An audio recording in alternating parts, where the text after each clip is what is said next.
The world had always moved at the pace of muscle and wind. For thousands of years, humans had pulled, pushed, steered, rode, and climbed, relying on the strength of their own bodies or the power of animals. Even the grandest ships crossing entire oceans depended on the whims of the breeze. Time passed slowly in those days. A message might take weeks to reach another city. A shipment of coal might take months to arrive from a distant mine. People lived with limits they never questioned, because they could not yet imagine a world that moved faster. But in the 18th century, in a Britain thick with coal smoke and restless ambition, something new began to stir beneath the surface of everyday life. It started deep underground, in the damp and dangerous mines where men descended every morning to hack black stones from the earth. These stones, coal, were becoming the fuel of an emerging world, a world hungry for heat, metal, and production. Yet the deeper the miners dug, the more water flooded in, turning shafts into drowning pits and threatening to halt the industry that sustained entire towns. The need was urgent. The solution, however, was still far from clear. A problem in the mines. On a gray and misty morning in 1710, Jonathan Price stood at the edge of the Black Hill mine near Newcastle, staring into a shaft that now resembled a well more than a workplace. Water shimmered at the bottom, reflecting the faint daylight like a pool of mercury. "Another week lost," Jonathan muttered under his breath. Behind him, workers waited, tools resting on their shoulders, boots coated in mud. Their faces carried the same mix of frustration and resignation that had become common over the last few years. "Unless we drain it," one miner said, "we'll have to abandon the whole lower level." Jonathan, the mine's overseer, felt a familiar weight in his chest. Abandoning a level meant losing profit. Losing profit meant losing investors.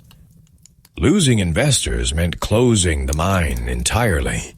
Hundreds of men depended on Black Hill, including Jonathan's own father, who had worked in the mine until his lungs were no longer strong enough to breathe underground. "We need another pump," Jonathan said. A few men exchanged glances. "The pumps we have barely work as it is," someone replied. "And the horses—" Jonathan closed his eyes. He already knew the answer. The mine already employed 12 horses working around the clock to power a wooden pumping system. The animals strained endlessly, walking in circles to keep the rotors turning. But the deeper the mine sank, the more water it collected. No number of horses could keep up. Something had to change. Something new was needed.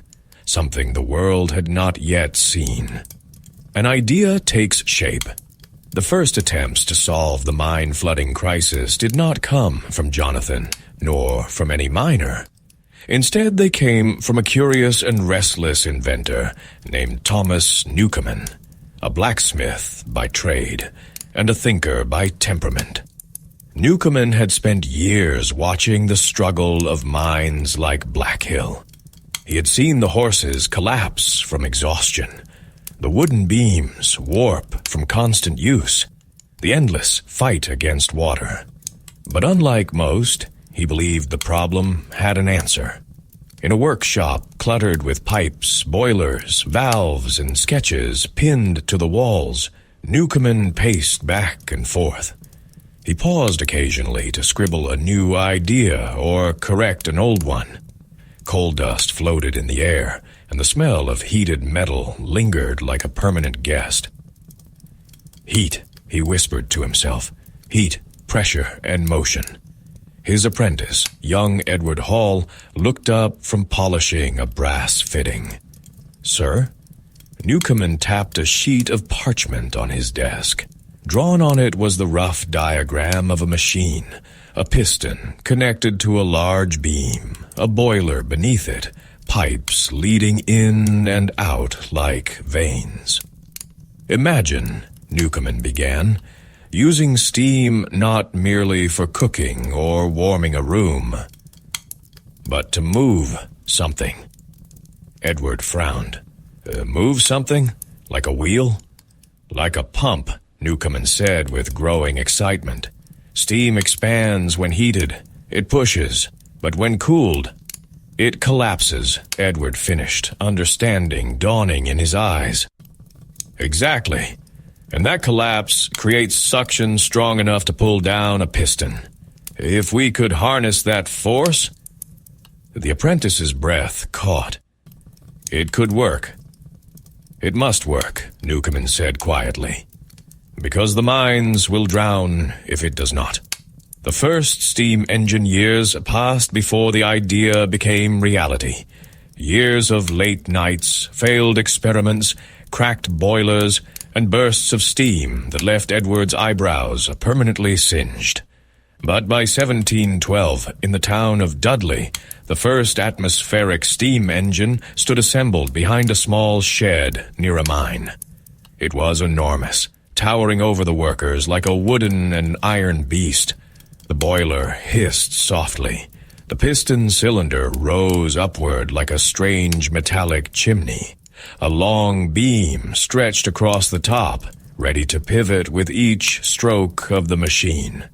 Jonathan Pryce had traveled to see the invention in person, curious and skeptical. When he arrived, he found a small crowd gathered around the machine. Newcomen, older and more tired than rumor suggested, stood beside it, explaining its function.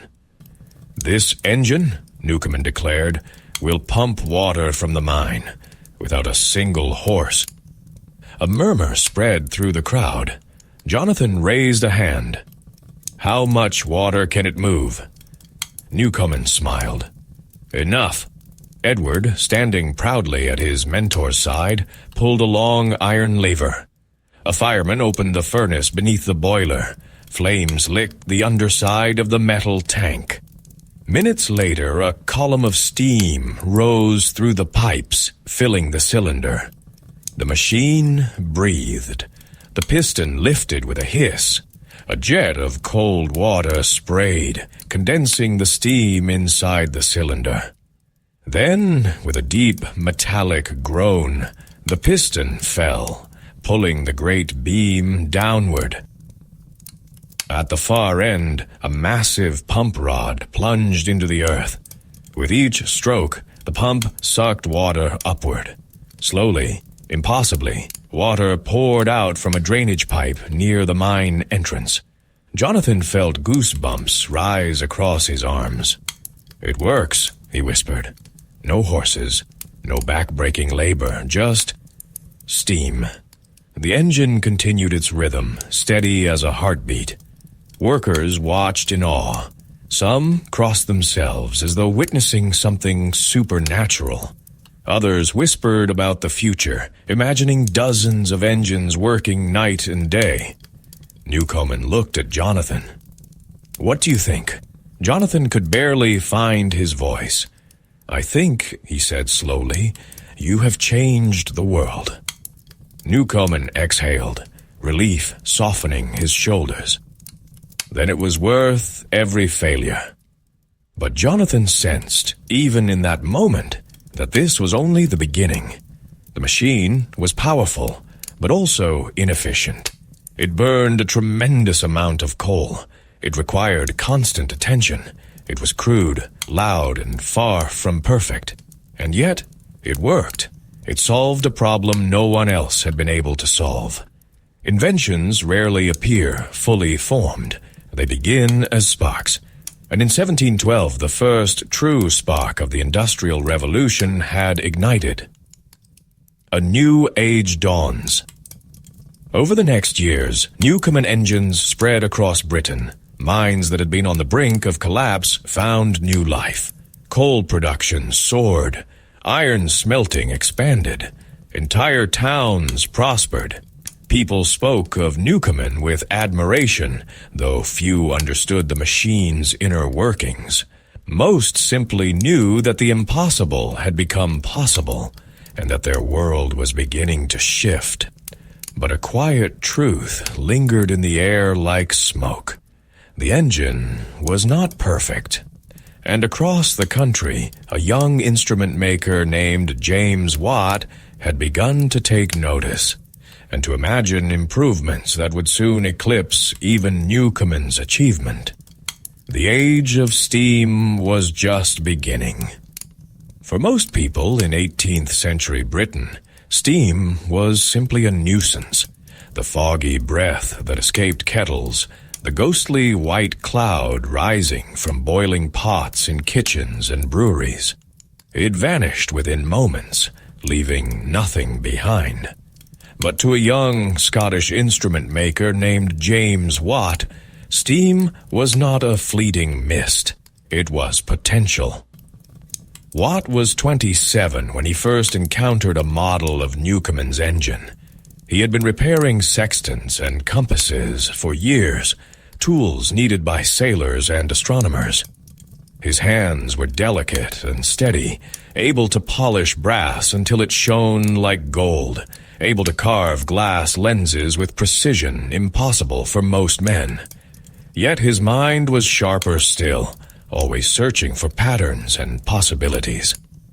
One cold afternoon in the winter of 1763, Watt walked through the stone corridors of the University of Glasgow, snow melting on his coat.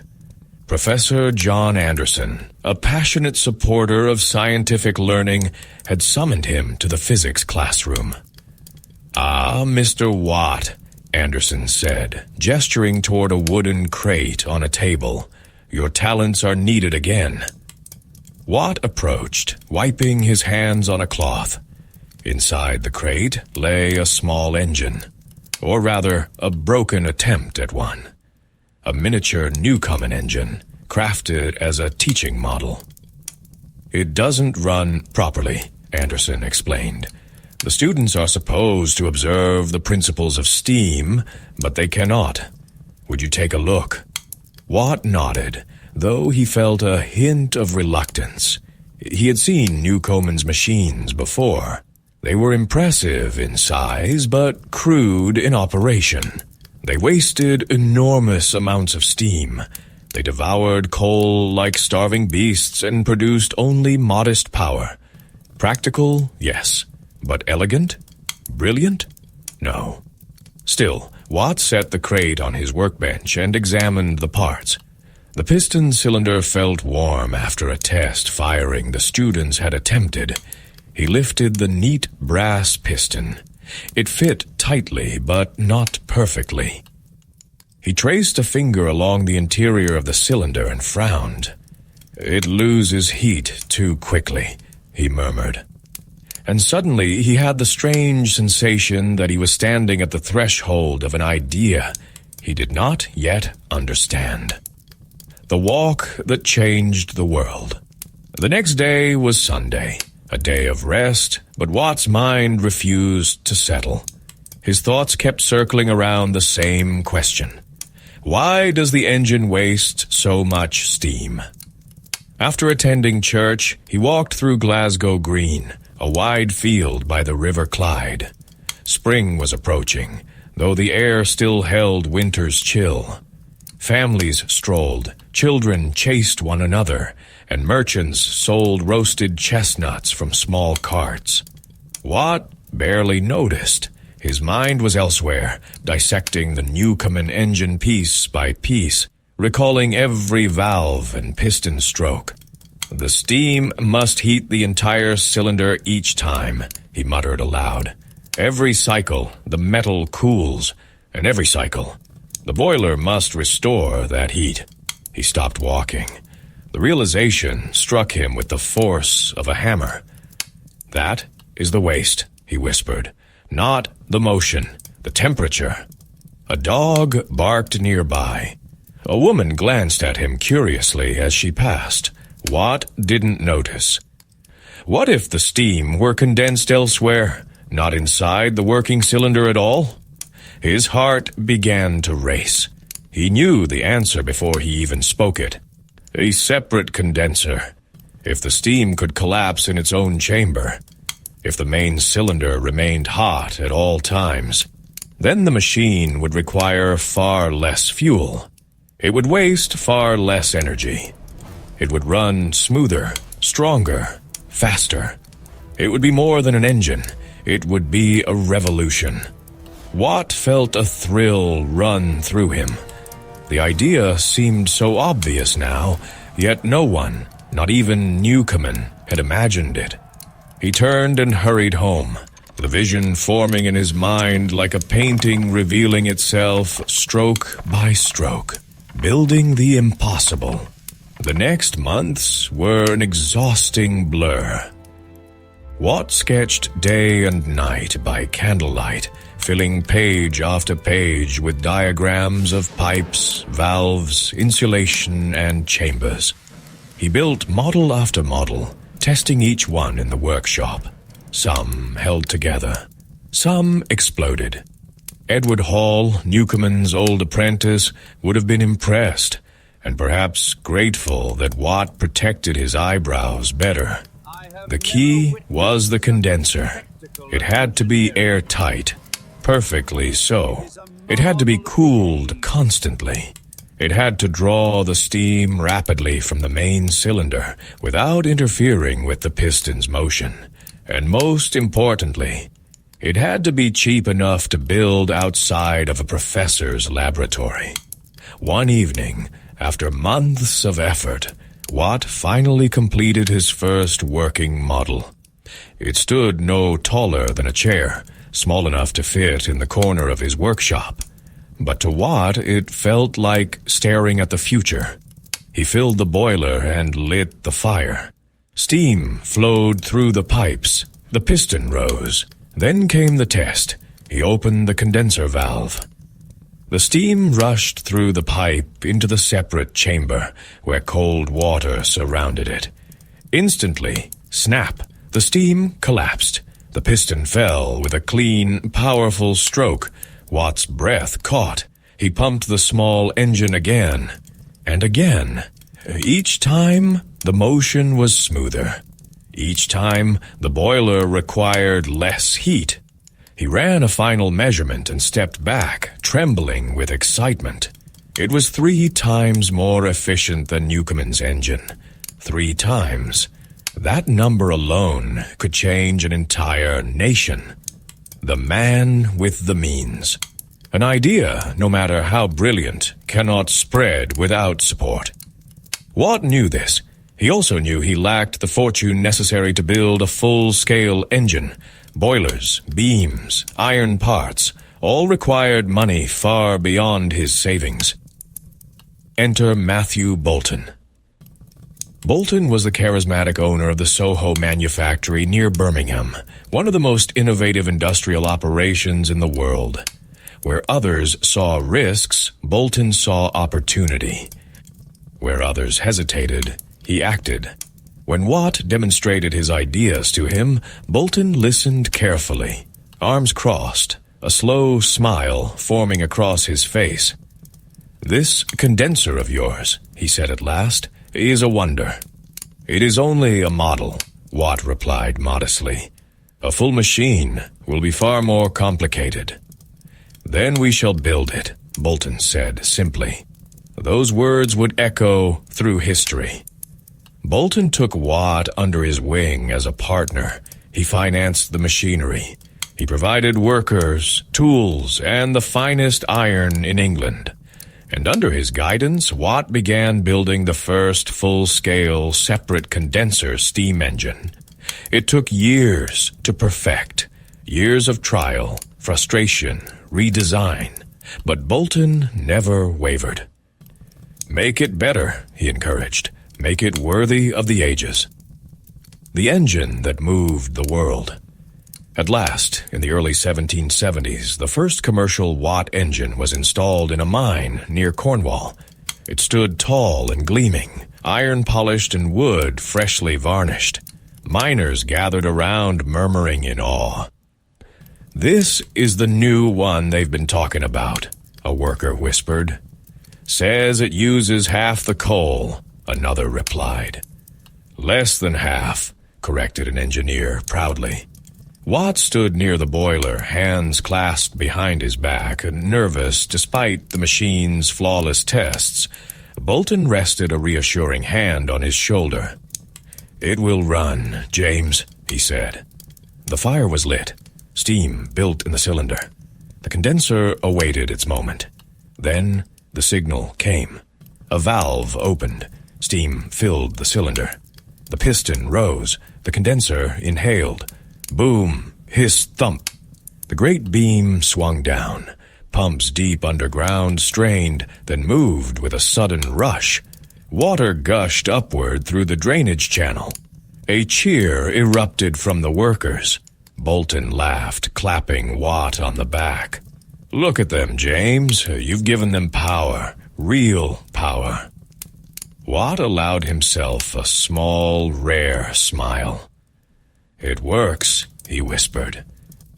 But deep inside, he understood something larger. This engine was not just a machine. It was the beginning of a new age, an age that would spread across continents, reshape cities, transform industry, and change the rhythm of life itself. The world would never move at the pace of muscle and wind again.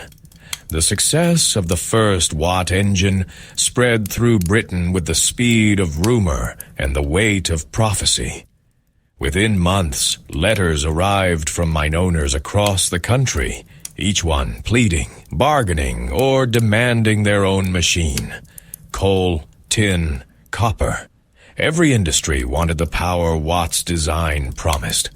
For a man as quiet and methodical as Watt, the sudden fame was unsettling. But for Matthew Bolton, whose charm could light a hall brighter than any lantern, it was exhilarating.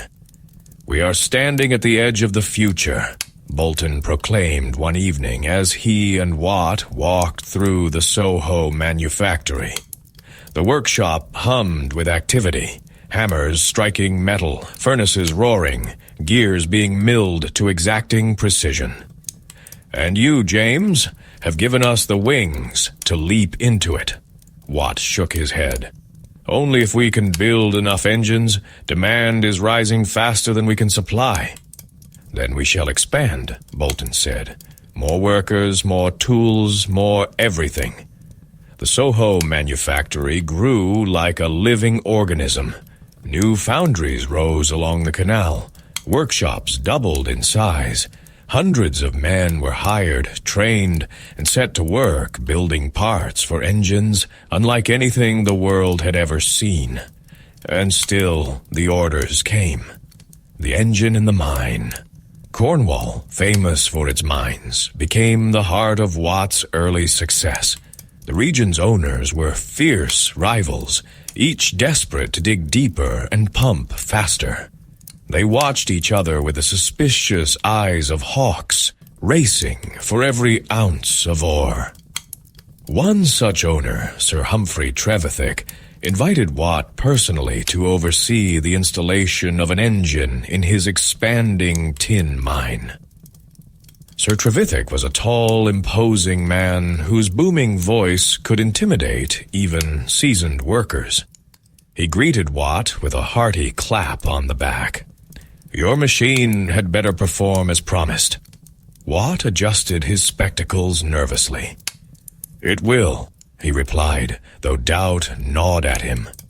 Even with countless tests in Birmingham, he feared failure with every new installation. The engine was assembled over several weeks. Its great beam rose above the shaft like the arm of a giant. The condenser, Watt's masterpiece, sat nestled beneath polished pipes, insulated with cork, and felt to retain every precious degree of heat. On the day of the first trial, miners gathered around, their faces smudged with soot, their eyes bright with curiosity and hope. The mine had flooded often in recent months. If this engine worked, it would mean steady wages, safety, and work for years to come. "Begin," Watt said softly. The furnace was lit. Steam filled the cylinder. The condenser cooled silently in its separate chamber. Then came the moment. The piston rose, smooth, powerful, sure. The condenser valve opened. Steam collapsed in an instant, sucked into the cold chamber. The piston dropped, dragging the pump rod down. In the shaft below, water surged upward. The crowd gasped. "It's pumping twice as fast as our last engine," a miner shouted. "3 times," corrected another. Sir Trevithick threw his arms around Watt. "By God, man, you've done it. We'll drain this mine to the deepest vein." But Watt barely heard him. His eyes were fixed on the motion of the beam, steady as a heartbeat. This was what invention was meant to be. Not diagrams, not theory, but the sight of something impossible becoming real. Enemies of progress. Not everyone welcomed Watt's success. Some mine owners balked at the royalties Bolton and Watt demanded, a fee paid not for the engine itself, but for the fuel savings it produced. It was a radical idea that infuriated many. "They want payment for air," one angry owner hissed at a business meeting. "For an idea." Others resented that Watt's design required trained engineers to operate. Newcomen engines had been crude but simple. Almost anyone could keep them running. Watt's machine demanded precision. Worst of all, competitors began to appear. One inventor, William Bull, produced a suspiciously similar engine. Watt examined its design and felt heat rise in his face. "He has stolen my condenser," Watt muttered, slamming the papers onto his desk. "Many will try," Bolton replied calmly. "That is the price of success. What matters is that we defend our patent." Patent battles erupted like storms across courtrooms and cities. Watt hated them. They drained his energy, consumed his time, and kept him from the workshop he loved. But Bolton fought fiercely. He defended Watt's rights with the tenacity of a general, refusing to let imitators steal the future they had worked so hard to build. A bigger vision. As the years passed, Watt's engines spread beyond the mines. Breweries ordered them to grind grain. Textile mills used them to power looms. Iron foundries pumped air into blast furnaces with them, producing metal at unprecedented speed. One crisp morning, Bolton burst into Watt's office holding a letter from a mill owner in Manchester. "He wants an engine to turn wheels," Bolton said, breathless with excitement. Watt frowned. "My engines pump. That is what they are designed for." "Yes, but imagine if they rotated," Bolton replied, eyes gleaming. "Imagine factories filled with machines driven not by water wheels or horses but by steam." Watt hesitated. "I would need a new mechanism to convert vertical motion into circular motion." "Can it be done?" Watt looked at his drawings, at the beam, the piston, the condenser, and he felt that familiar spark. "It can be done," he said slowly, "with a sun and planet gear." It took months to perfect. But when they demonstrated the new design, the rotating shaft spinning in steady arcs, Bolton threw his hands into the air. "This is it, James. This will power every factory in Britain." And he was right.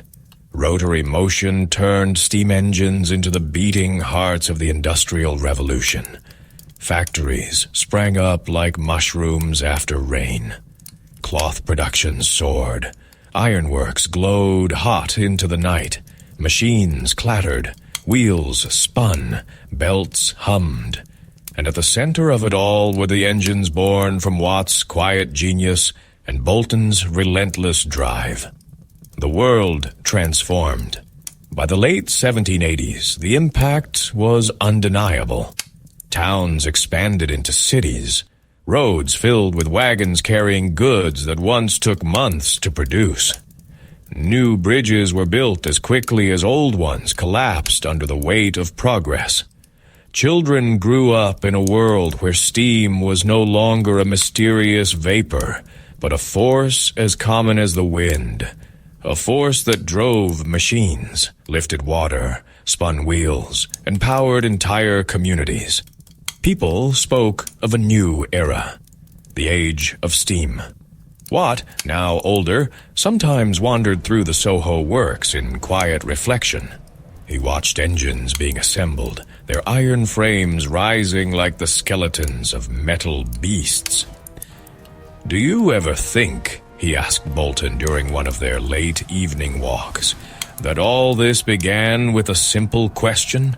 Why does the engine waste so much steam?" Bolton laughed. Greatness always begins with a question. Watt looked out across the workshop floor. "And ends with more of them."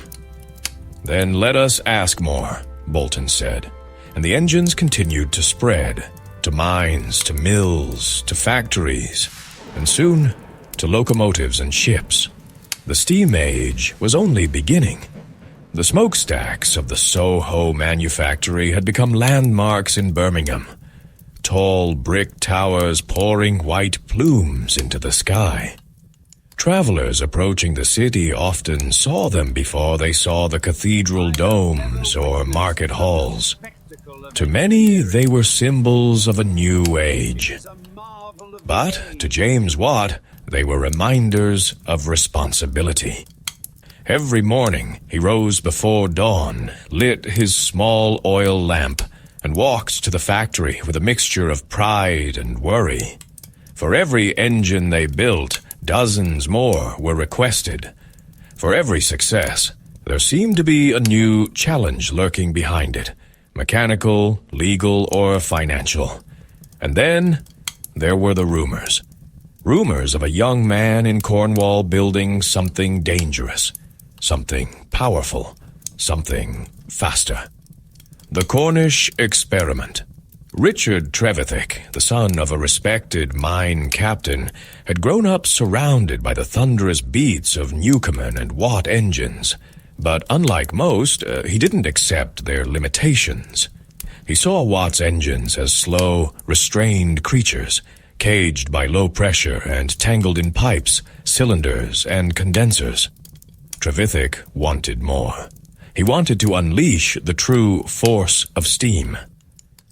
In a small workshop near Camborne, he began experimenting with high-pressure boilers, systems that produced steam far hotter and far denser than anything Watt had dared to use.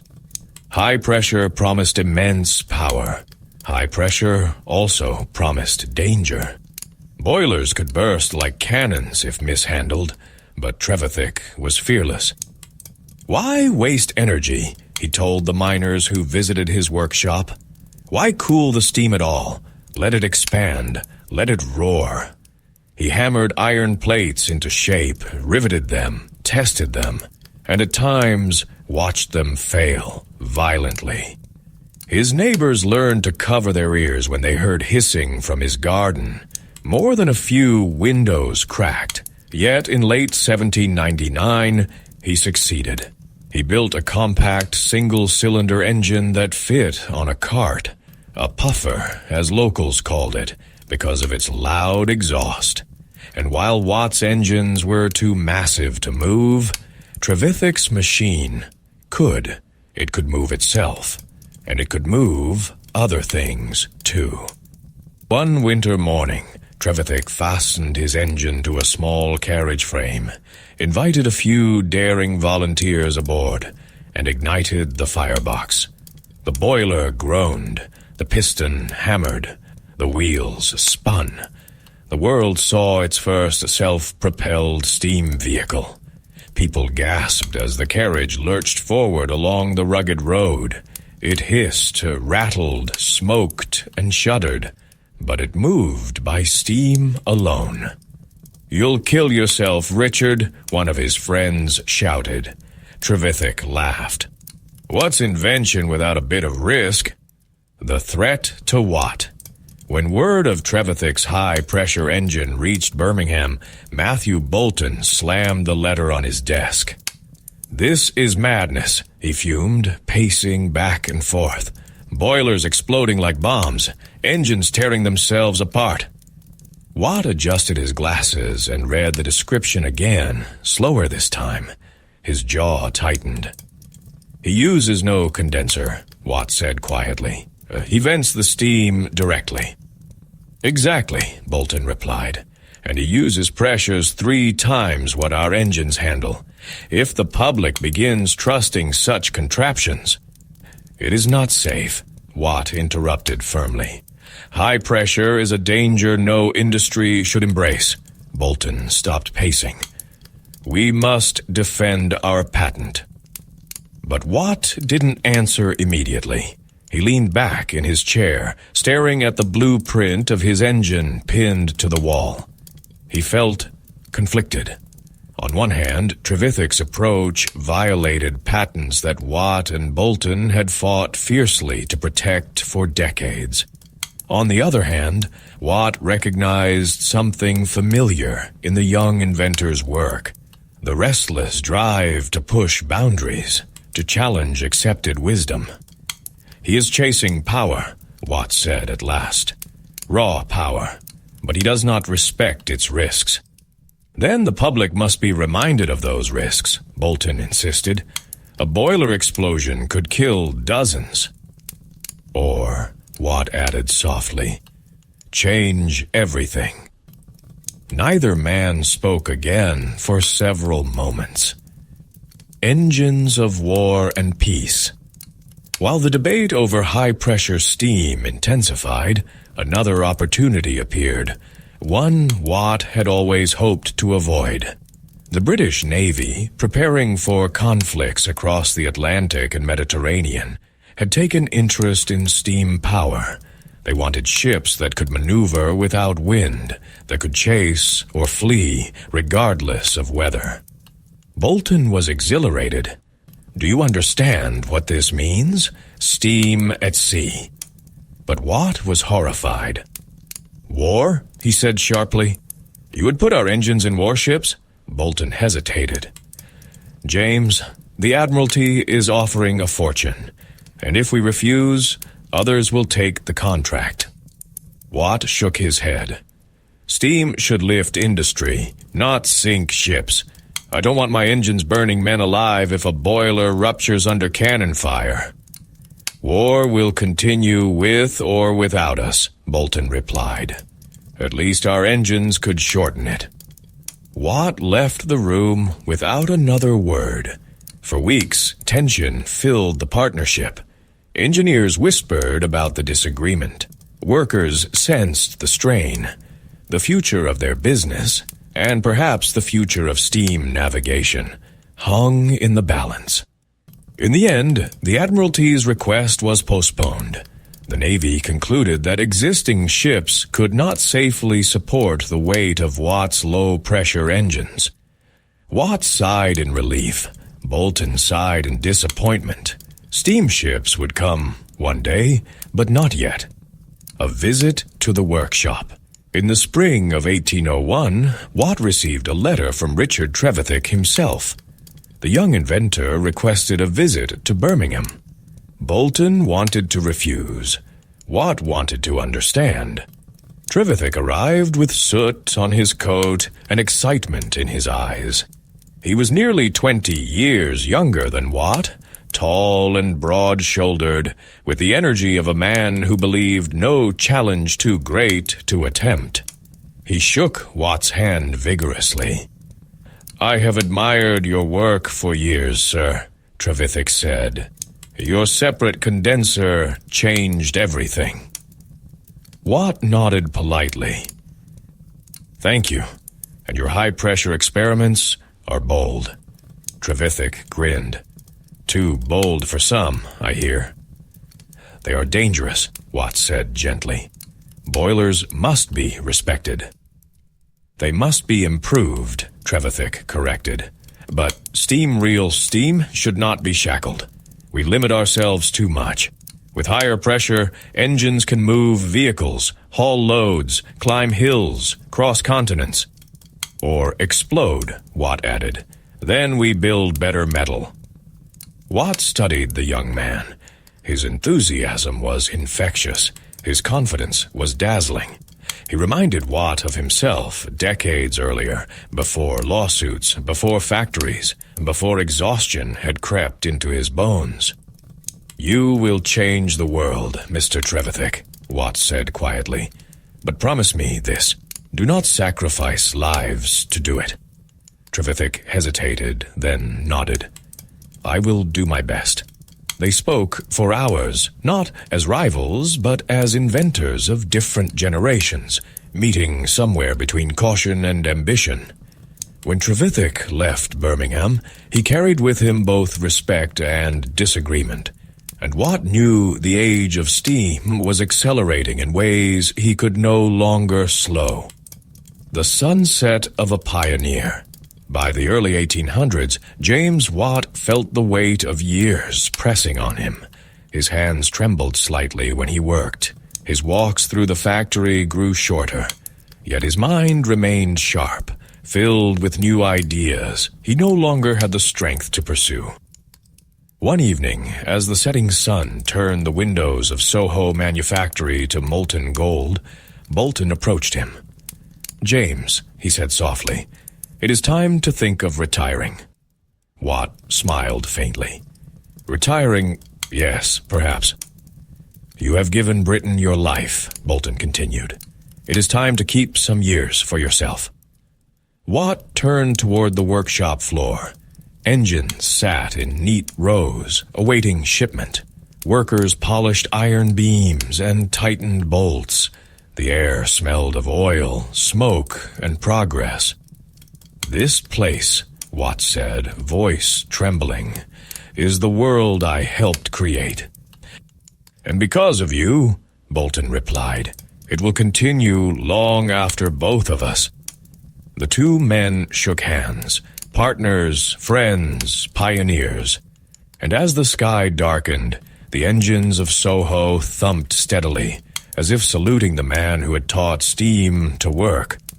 When James Watt stepped back from daily work at the Soho Manufactory, the world did not slow with him. It quickened. Steam engines multiplied faster than anyone had predicted. Factories grew taller, louder, brighter. Rail tracks began crawling across fields once tread only by horses and plows. Cities swelled into vast hives of smoke and iron. And in the midst of it all, a new generation of engineers rose, heirs to Watt's principles and dreamers of even greater ambitions. But the story of invention never follows a single line. For every calm revolution of a wheel, there is also the grinding noise of rivalry, the sparks of disagreement, and the stubborn will of those who believe the world can be reshaped with a wrench and a blueprint. The Twilight Conversation. One autumn evening, Watt invited Matthew Bolton to his estate near Heathfield for dinner. They were both old men by now, Watt gray and stooping, Bolton's once powerful frame softened by age. Yet when they sat by the fireplace after supper, the years fell away. "You've seen the newspapers," Bolton said, warming his hands by the flames. "Engines everywhere, even in mills that once swore they would never abandon water wheels." Watt nodded. "The world is hungry for power. And your rotary motion has fed it well," Bolton said with a smile. "Soon every city will rely on engines." Watt hesitated, staring at the fire. "I wonder if that is a good thing." Bolton turned to him, surprised. "How can it not be? We've lifted laborers from drudgery, expanded production, reduced famine, and crowded families into factories for 14-hour shifts," Watt finished quietly. We've blackened skies. We've changed the pace of life. Bolton sighed. Progress always demands a price. Watt shook his head. I only hope the world is ready to pay it. There was a long silence. At last Bolton said, History will judge us, James, but I believe it will be kind. Watt offered a faint smile. I hope you're right, old friend. Outside, the wind rattled the windows, carrying with it the distant hum of factories. It was the voice of the future, unstoppable, insistent, alive. The rise of the rail dreamers. Far to the north, in Newcastle, another young engineer examined steam in ways Watt had never dared. His name was George Stephenson. Born in a small cottage and raised with little schooling, Stephenson spent much of his early life working in coal mines. He repaired hauling engines, tended pumps, and learned to listen to the ways machines breathed. The hiss of steam, the rattle of gears, the heartbeat of pistons. But when he heard of Richard Trevithick's mobile steam engine, he felt something ignite inside him. Not fear, not caution, but possibility.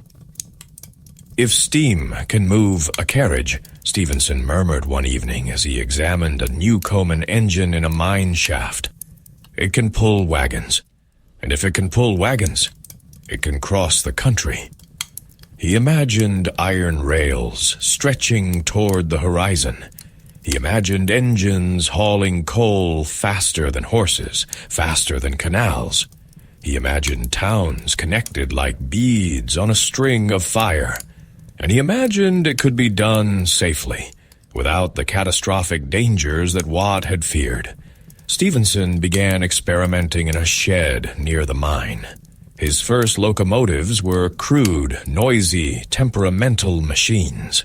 But each model improved. Each piston stroke grew smoother.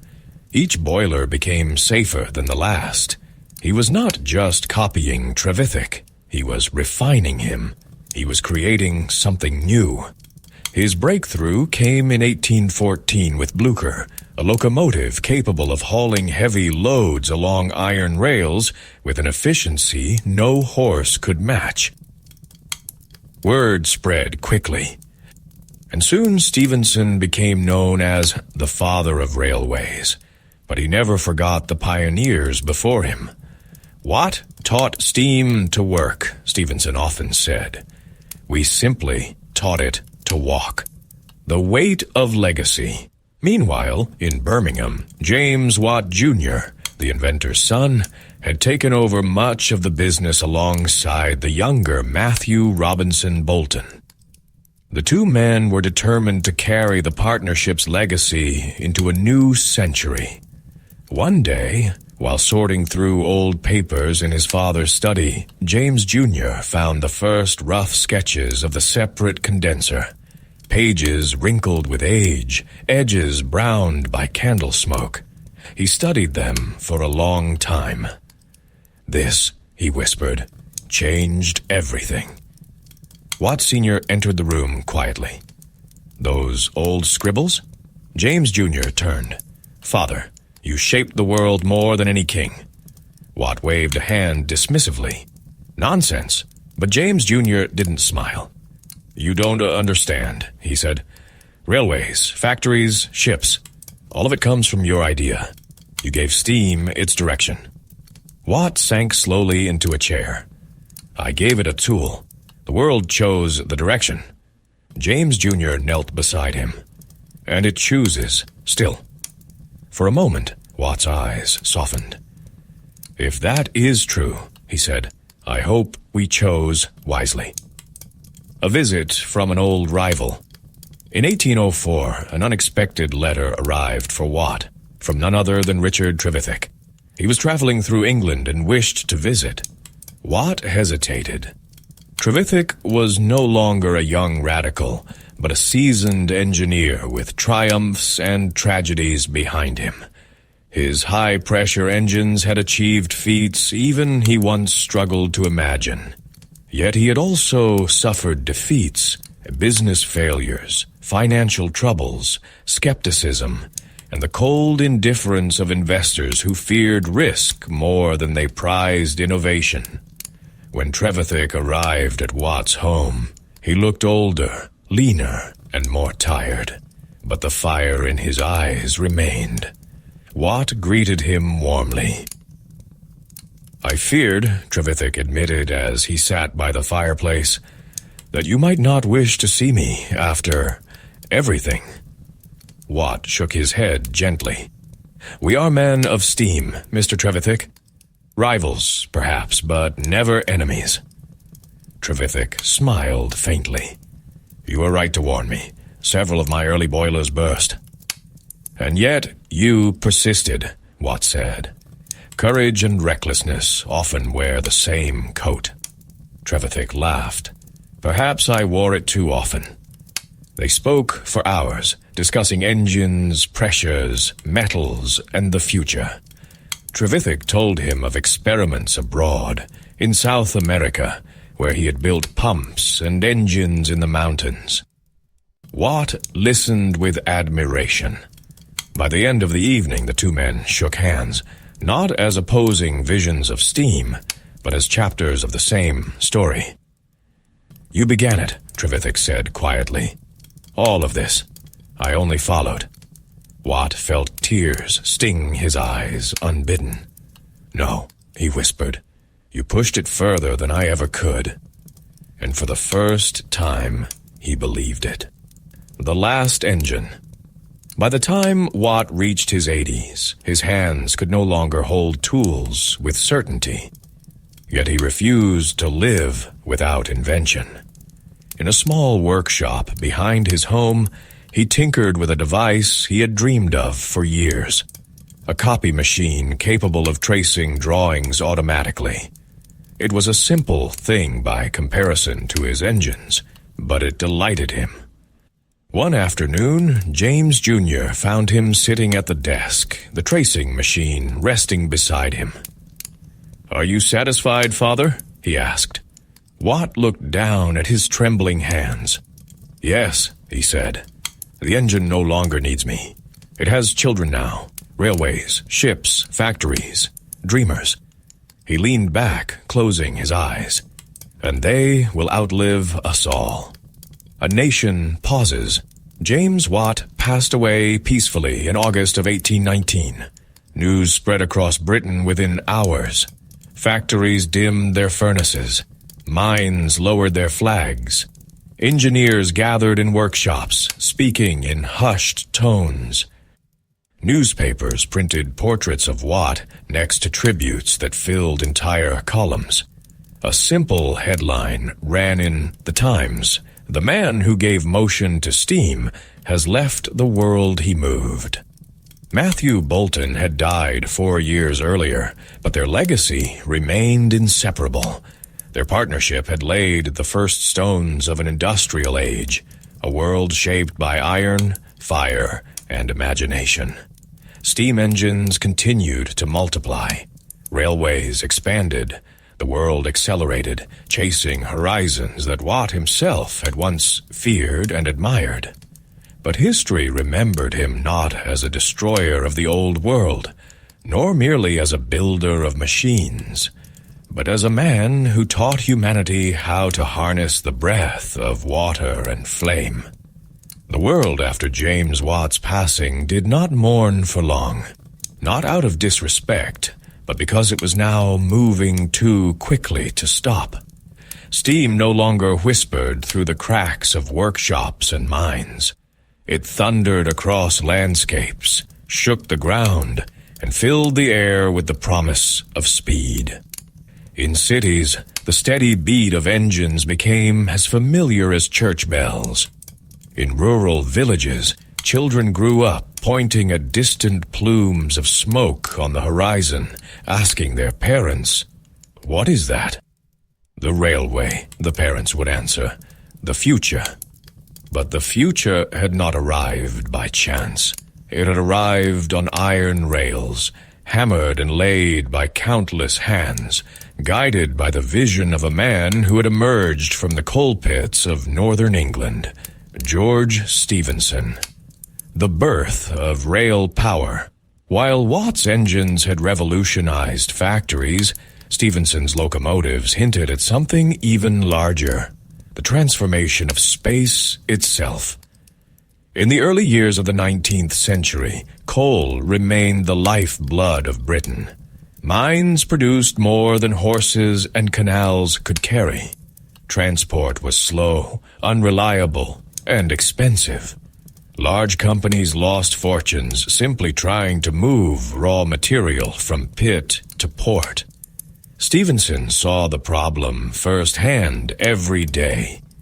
One morning, standing on a hill overlooking the Killingworth colliery, he watched a line of horses struggling to pull heavy wagons along muddy tracks. Too slow, too weak, too limited. "Steam can do better," he murmured. He returned to his workshop and began refining his ideas. He studied Trevithick's early locomotives, their strengths, their failures, their explosive tendencies, and resolved to build something safer, something stronger, something worthy of carrying not just coal, but eventually people. In 1814, he completed his locomotive Blücher, named after the Prussian general. It hauled 8 loaded wagons, replacing dozens of horses. The miners cheered. The owners demanded more. But Stephenson was not content. "We need smoother rails," he insisted. "Stronger iron, better wheels." So he improved everything he touched. Boiler design, wheel flanges, coupling rods, rail composition. His engines grew sleeker and more powerful. His tracks grew straighter, flatter, more dependable. And most importantly, he believed steam should run, not just pump. The Stockton and Darlington miracle news of Stephenson's successes spread. Soon, a group of businessmen in northern England invited him to help build a new railway to transport coal, a line from Stockton to Darlington. Stephenson visited their meeting room, maps unfurled across the table. "Gentlemen," he said, pointing to the planned route, "do not settle for a simple wagonway. Build for steam. Build for the future." Some investors laughed. Others hesitated. One asked, "And will the public ride on it, Mr. Stephenson? On a machine powered by boiling water?" Stephenson smiled. "They will, and they will pay gladly." After months of debate, the company agreed. Stephenson got to work. His son, young Robert Stephenson, joined the project. Brilliant, eager, and deeply devoted to his father's vision. Together they cut through hills, bridged rivers, and laid miles of iron track across farmland.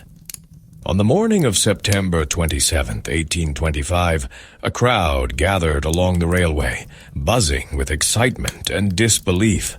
The locomotive Locomotion Number 1 stood ready, steam hissing like a dragon impatient for flight. Stephenson climbed onto the footplate. "Are we prepared?" he called out. A cheer rose behind him. Miners, merchants, farmers, women holding children, reporters with ink-stained fingers. Some people had walked miles just to witness the moment. He opened the throttle. The engine chuffed, wheels turning slowly at first, then faster still. The train moved. People gasped. Women cried. Men waved hats in the air. The world had just changed again. The Stockton and Darlington Railway was the first public railway in human history. Not a mine track, not an industrial yard. A railway for everyone. And it worked. Coal shipments soared, profits multiplied. But more importantly, passengers began to ride. They loved it. They demanded more. "Rails," one merchant said after riding the line, "will one day cross all of England." He had no idea how right he was. The Race for Liverpool. As rail fever spread, the largest, boldest, and most ambitious railway project yet began to form. A line connecting the booming port of Liverpool with the industrial city of Manchester. Merchants needed faster transport for raw cotton and finished cloth. Factories needed steady supplies. Cities needed a new artery of commerce. Dozens of engineers applied for the job. Stephenson won, but the project would test him in ways no locomotive ever had. There were legal battles, furious landowners, flooded marshes, political enemies, skeptical investors, and fierce debates about whether passengers could survive traveling at such terrifying speeds rumored to reach 20 miles per hour. At one parliamentary hearing, a doctor declared, "No human body can endure velocities above 10 miles per hour." People nodded solemnly. Stephenson shook his head. "Sir," he replied, "I have traveled at twice that speed without harm." The battle was exhausting, but Stephenson persisted. He drained the dangerous Chat Moss bog by floating the railway on a bed of brushwood and tarred heather, a feat many said bordered on madness. He designed stronger bridges, better rails, more efficient engines. Finally, the railway was nearly complete. All that remained was to choose the locomotive that would lead the way. The Rainhill Trials. To select the best engine, the Liverpool and Manchester Railway announced a competition, the Rainhill Trials. Inventors from across the nation were invited to submit locomotives that would race along a straight stretch of track. The prize, $500 and immortality. On the appointed day in October 1829, crowds gathered along the rails. 5 engines were presented, each a bizarre, brilliant mechanical creature. But the one that drew the most attention was built by George and Robert Stephenson, the Rocket. It was lighter, faster, safer, and more efficient than anything built before. Its revolutionary multi-tube boiler gave unprecedented power. As it began its run, the rocket accelerated with astonishing grace. Newspapers described the machine as flying along the track. People shouted with joy. Some fainted from excitement. The rocket reached speeds over 30 miles per hour. The competition was over. Stephenson had proven not only that steam locomotion worked, but that it was the future. A nation transformed. The Liverpool and Manchester Railway opened in 1830. Trains carried hundreds of passengers and massive freight loads between the two cities. For the first time, ordinary people could travel faster than any animal on Earth. A new idea entered the public imagination. Distance could be conquered. Time could be compressed. Cities no longer felt isolated. Goods no longer trickled. They surged. Communication accelerated. People moved with a freedom no generation before them had known. And yet, in the midst of triumph, tragedy struck. On opening day, a member of Parliament, William Huskisson, was accidentally struck by a locomotive while trying to board a carriage. Despite Stephenson's desperate attempts to save him using the rocket as an ambulance, Huskisson died. Some predicted the railway would fail. It did not. It expanded. It multiplied. It exploded across Britain and soon across Europe and the world. By the 1840s, railways were everywhere. Trains thundered across landscapes at speeds unimaginable a generation earlier. And it all traced back to the first spark of steam in a Scotsman's workshop, to Watt, to Trevithick, to Stephenson, to countless engineers whose names history has forgotten. A letter remembered. In 1833, Robert Stephenson discovered an old letter among his father's papers, written by James Watt decades earlier. It contained a single line. "The engine has a long road ahead. Others will carry it farther than I ever imagined." Robert brought the letter to George. Stevenson read it slowly, then folded it gently. "He knew," George said quietly. "He knew where this all was going." Robert smiled. "And so did you." George Stevenson turned toward the sound of a distant train whistle, a sound that echoed across the land like a promise. "No," he said, "we only built the tracks. The world will decide where to run." And it did. Steam had conquered the earth, but the story was far from finished. By the 1840s, the thunder of steam locomotives filled valleys and cities across Britain. Rails ran through farmland, along coastlines, over bridges, and deep into the expanding industrial centers. But even as steam conquered the land, another frontier beckoned. One far older, far wider, and infinitely more dangerous: the oceans. For centuries, the sea had been the realm of wind and wood. Ships sailed according to weather, drifting helplessly in storms, or sitting idle in dead calm. Empires rose and fell on the whims of the breeze. Trade routes were defined not by distance, but by unpredictable nature. But industrial Britain was no longer content to be ruled by the wind. If steam could move trains across continents, engineers reasoned, then surely it could move ships across oceans. And so began the next chapter in the age of steam, a chapter shaped by iron hulls, roaring furnaces, colossal paddle wheels, and daring visionaries who believed that even the Atlantic could be tamed. The first steps onto water steamboats had existed in small forms even during Watt's lifetime, mostly on rivers.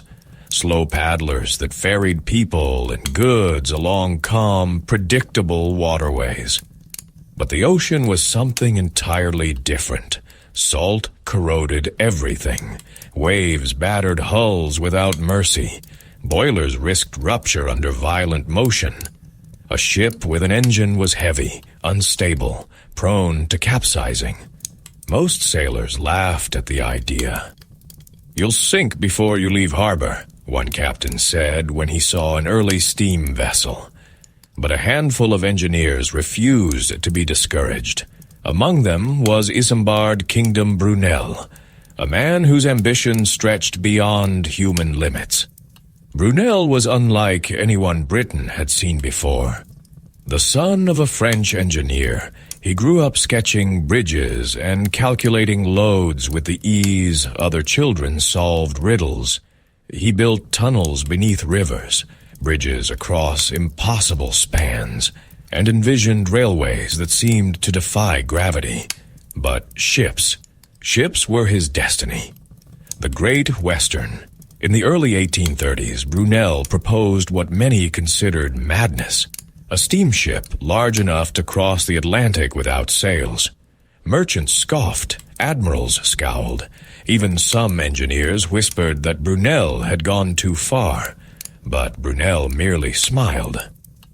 "Gentlemen," he said during one meeting, unfurling a large drawing onto the table, "the future of ocean travel is not canvas and rope. It is steam and iron." The ship he envisioned would be named Great Western.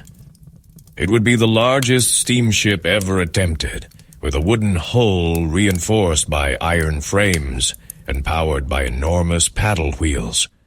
Construction began in 1836. Brunel oversaw every detail, from the shape of the keel to the angle of the paddles, often working through the night, his lantern glowing among the ship's skeleton like a star guiding carpenters and riveters.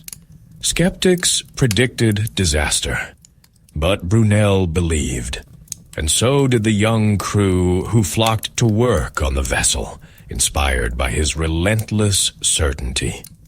When the Great Western was finally launched in 1838, Crowds lined the docks in Bristol, amazed at its size. The ship towered over traditional vessels, its towering funnel smoking like a volcanic chimney. On its maiden voyage to New York, the Great Western completed the journey in just over 15 days, faster than most sailing ships. Americans greeted it with thunderous applause. A newspaper declared, "Steam has conquered the Atlantic, the Iron Giant." But Brunel was not satisfied. The Great Western proved steam could cross the ocean, but what if it could dominate it? He began designing a new ship, a ship so enormous, so unprecedented, that people called it impossible before even seeing the drawings. It would be named Great Britain, and for the first time in history, it would be made entirely of iron.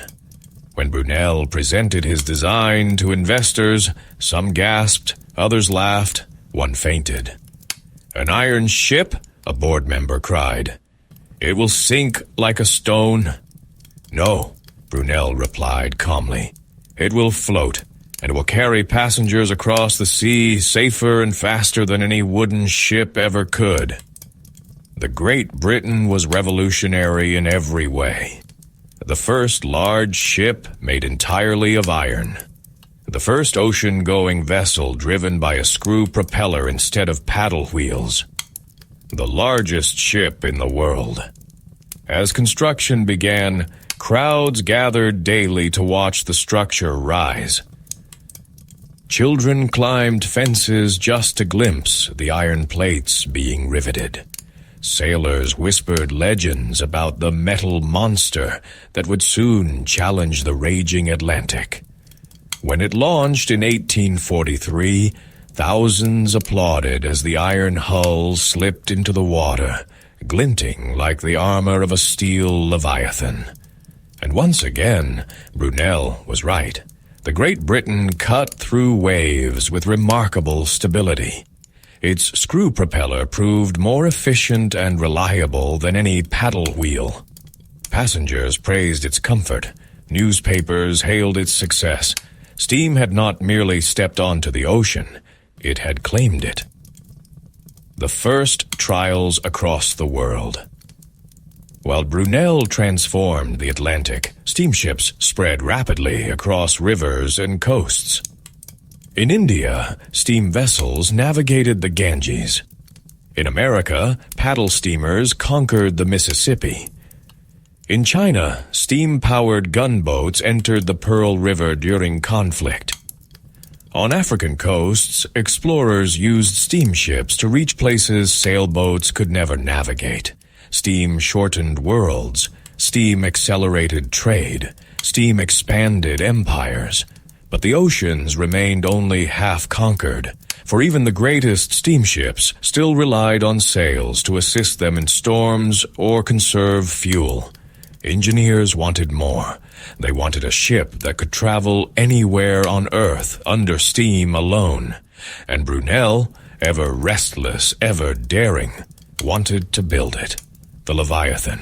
In the 1850s, Brunel presented his most ambitious project yet. The Great Eastern, a ship so large it could carry enough coal for a voyage around the globe. The drawings alone stunned investors. 6 times bigger than any ship on Earth. Iron hull, dual propulsion, paddle wheels, and a screw propeller. Capacity for 4,000 passengers. Longer than any vessel before it. It was a floating city. Perhaps a floating world. It will never leave the shipyard, critics insisted.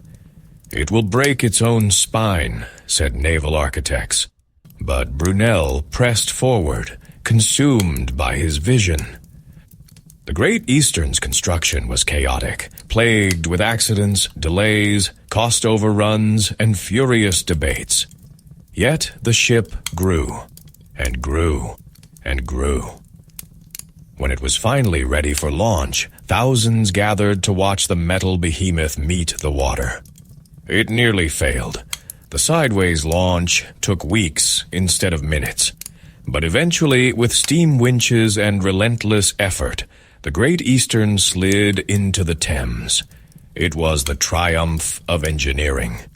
But it came at a cost. During its first voyage, crews battled mechanical faults, fires, and dangerous boiler issues. The ship was too far ahead of its time, too large, too complex for the world to use properly. Brunel fell ill shortly after the Great Eastern Sea trials. He died in 1859, never seeing the ship achieve its greatest purpose. Years later, the Great Eastern would lay the first successful transatlantic telegraph cable, binding continents together with an invisible line of communication. Steam had transported people. Now it would carry messages. The world had changed. The legacy of water and fire. By the late 19th century, steamships dominated global travel and commerce. They carried migrants to new continents, soldiers across empires, trade goods around the world. Harbors thundered with their engines. Flags fluttered from their masts. Cities grew around ports that smelled of coal and salt.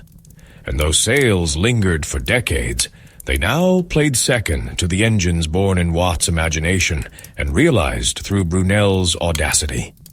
For the first time in history, humanity truly mastered the seas. And all of it, every ship, every voyage, every iron hull, could trace its lineage back to the moment a Scotsman wondered why steam engines wasted so much heat. One idea, one condenser, one spark. That spark now blazed across oceans. By the middle of the 19th century, steam had become more than a technology. It had become the heartbeat of civilization. Cities grew like living giants, their skylines pierced by smokestacks, their streets filled with clattering wheels and hurried footsteps. Factories hummed day and night, powered by engines that never slept. Railways pulsed through urban centers like veins, carrying goods, workers, children, ideas. For the first time in history, the world was not shaped by the rising and setting of the sun, but by schedules, whistles, and the relentless rhythm of machinery. Steam had transformed human life, for better and for worse. The new metropolis London became a symbol of the steam age, sprawling, chaotic, awe-inspiring. Immigrants arrived from countryside villages, seeking work in factories. Merchants expanded their businesses as fast as locomotives could carry goods. Engineers roamed the city, notebooks in hand, dreaming of new machines. Morning light rarely touched the city directly, not through the thick, permanent haze of coal smoke. But beneath that haze was something extraordinary, innovation on a scale the world had never seen. Gas lamps lit the streets. Public railways carried passengers across miles in minutes. Steam-powered printing presses produced newspapers by the thousands. For the first time, ordinary people could read about events happening far away, just hours after they occurred. Knowledge spread like sparks carried by the wind. And at the heart of London's transformation stood a district that buzzed with industry, the engine quarter. Foundries belched fire, workshops rang with hammer strikes, soot-covered workers moved among pistons, gears, and boilers in a dance of precision. The smell of oil and hot iron became as familiar to residents as the scent of bread from bakeries. Steam was everywhere, powering water pumps, cranes along the Thames, factory lines, and even early attempts at mechanical elevators. The city had become a gigantic engine itself, the workers of the new age. Yet, for all the excitement, there was hardship too. Factory workers endured grueling hours, low wages, and dangerous conditions. Children as young as 9 shoveled coal or cleaned between gears while machines roared above them. In textile mills powered by steam, the air filled with threads that clung to lungs. Accidents were common. A sleeve caught in a gear, a foot crushed under a cartwheel, a boiler bursting with terrifying force. Reformers pleaded for better conditions. Writers penned articles exposing the darkest corners of the industrial world. Politicians debated new laws, but the demand for progress rarely slowed.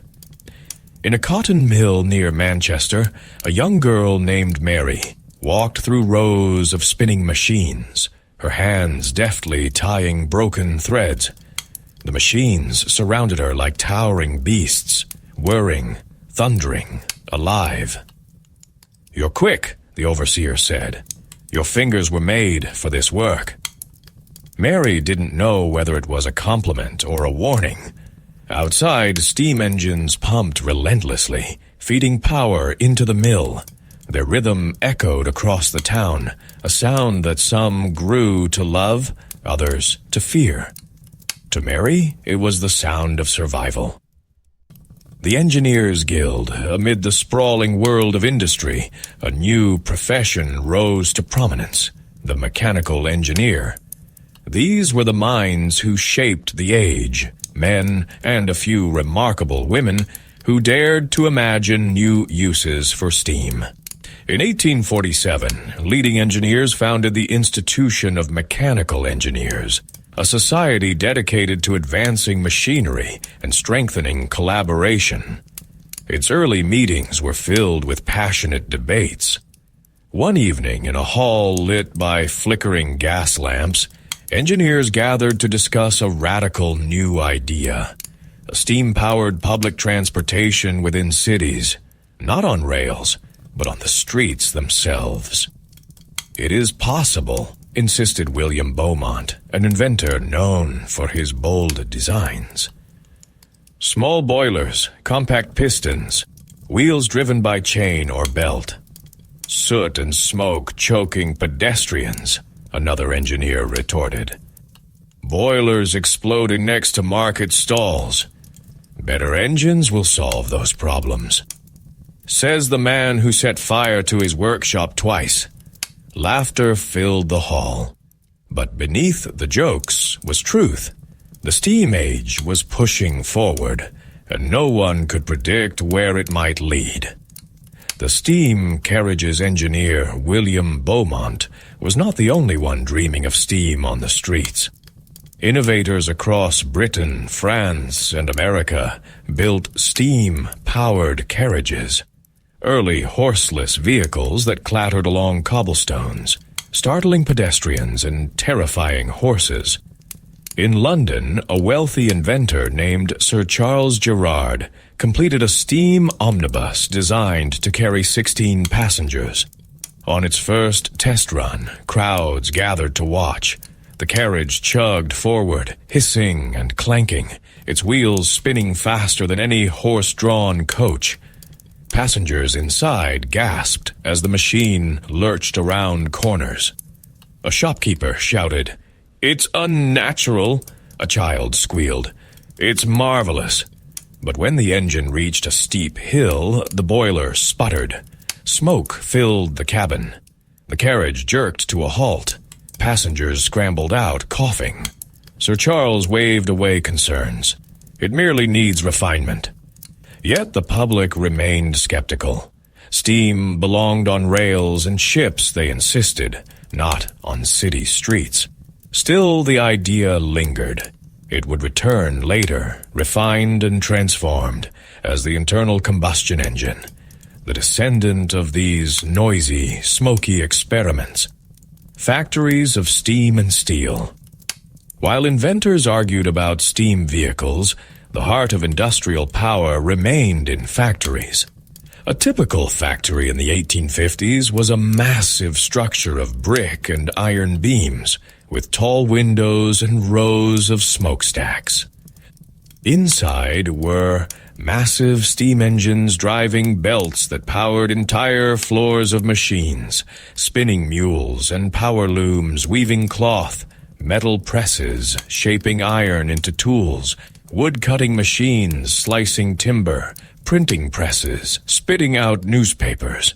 Every machine depended on steam pulsing through pipes, a hidden network that snaked through ceilings and walls.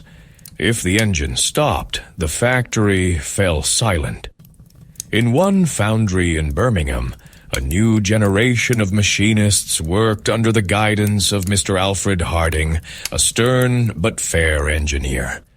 He had once met Watt himself in his youth and carried a deep respect for the pioneers of steam. One morning he addressed his apprentices. "Precision," Harding said, tapping a steel gear. "That is the soul of the steam age. These machines do not forgive mistakes." The apprentices nodded. Mostly. One young man, Thomas Hale, raised his hand. "Sir, what if we design machines that correct themselves?" Harding frowned. "Impossible," Thomas smiled. "Not forever." Years later, his idea would echo in the early thoughts about automation, long before anyone dreamed of computers. The dark side of progress. With progress came growing concerns. Pollution darkened skies over cities. Rivers became choked with factory runoff. Diseases spread rapidly in crowded urban neighborhoods. Slums expanded as workers struggled to afford decent housing. Newspapers began publishing editorials titled "The Cost of Steam," "The Smoke of the Future." Has industry gone too far? Some citizens feared that machines would one day replace workers. Others worried about the moral toll of long working hours and harsh conditions. Philosophers debated whether steam had liberated humanity or enslaved it. But most people, workers, merchants, children, inventors, simply lived with the machines. They accepted the smoke, the noise, the speed. Steam had become the new normal. A shadow in the workshop. In a quiet village outside Leeds, an old blacksmith named Samuel Price worked in a workshop lit by a single oil lamp. His hair was white, his back bent, but his hands still moved with the skill of decades. He was the grandson of Jonathan Price, the miner who had witnessed the first Newcomen engine. On his workbench stood a small brass model, a replica of the engine that had changed his family's life forever. Samuel polished the flywheel lovingly. "My grandfather said it breathed like a living thing," he muttered. He was right, and now the world is full of them. He stepped outside and watched a distant train glide across a viaduct, steam trailing behind like a comet's tail. "From the mines," he whispered, "to the sky." He closed the workshop door and returned to his bench. Far away, thousands of engines beat in unison, pumping water, spinning wheels, driving ships, shaping metal. Samuel listened to the distant hum and felt the presence of history around him. It was the sound of humanity reshaping itself, and the world had only begun to understand what it had unleashed. By the late 19th century, steam was no longer a marvel. It was a certainty. Children born during this era grew up thinking engines had always existed, as natural and unquestionable as rivers or mountains. A newborn could open its eyes and hear the world breathe in steam, factory pistons thumping, trains screeching, ship horns bellowing, printing presses rattling, whistles echoing across dawn skies. It was the age of smoke and iron, the age of transformation, and for the first time in history, humanity began to sense its own power, the ability to reshape landscapes, build new worlds from steel, and bend nature to human will. But with great change came great turbulence. Steam created brilliance and chaos in equal measure. The world shrinks. Steam had conquered nations, then continents. Trade routes tightened. Goods once rare and exotic flowed constantly through ports and rail stations. An American farmer in Nebraska could receive machine parts from England. An Indian textile merchant could import British cloth. A French cafe could serve Brazilian coffee delivered by steamship. A miner in Australia could order tools made in Manchester.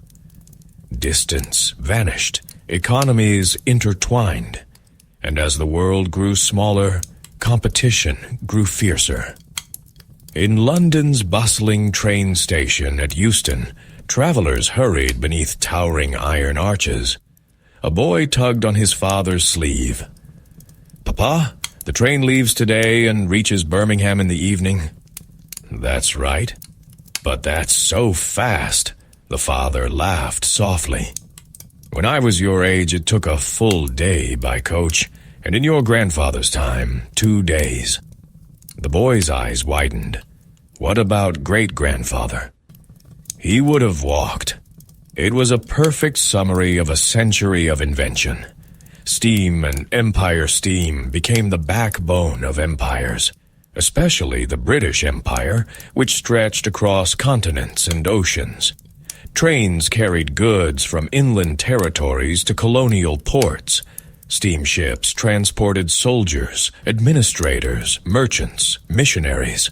Telegraph cables laid by steamships connected colonies to London in minutes, not months. No empire in history had moved or communicated so quickly.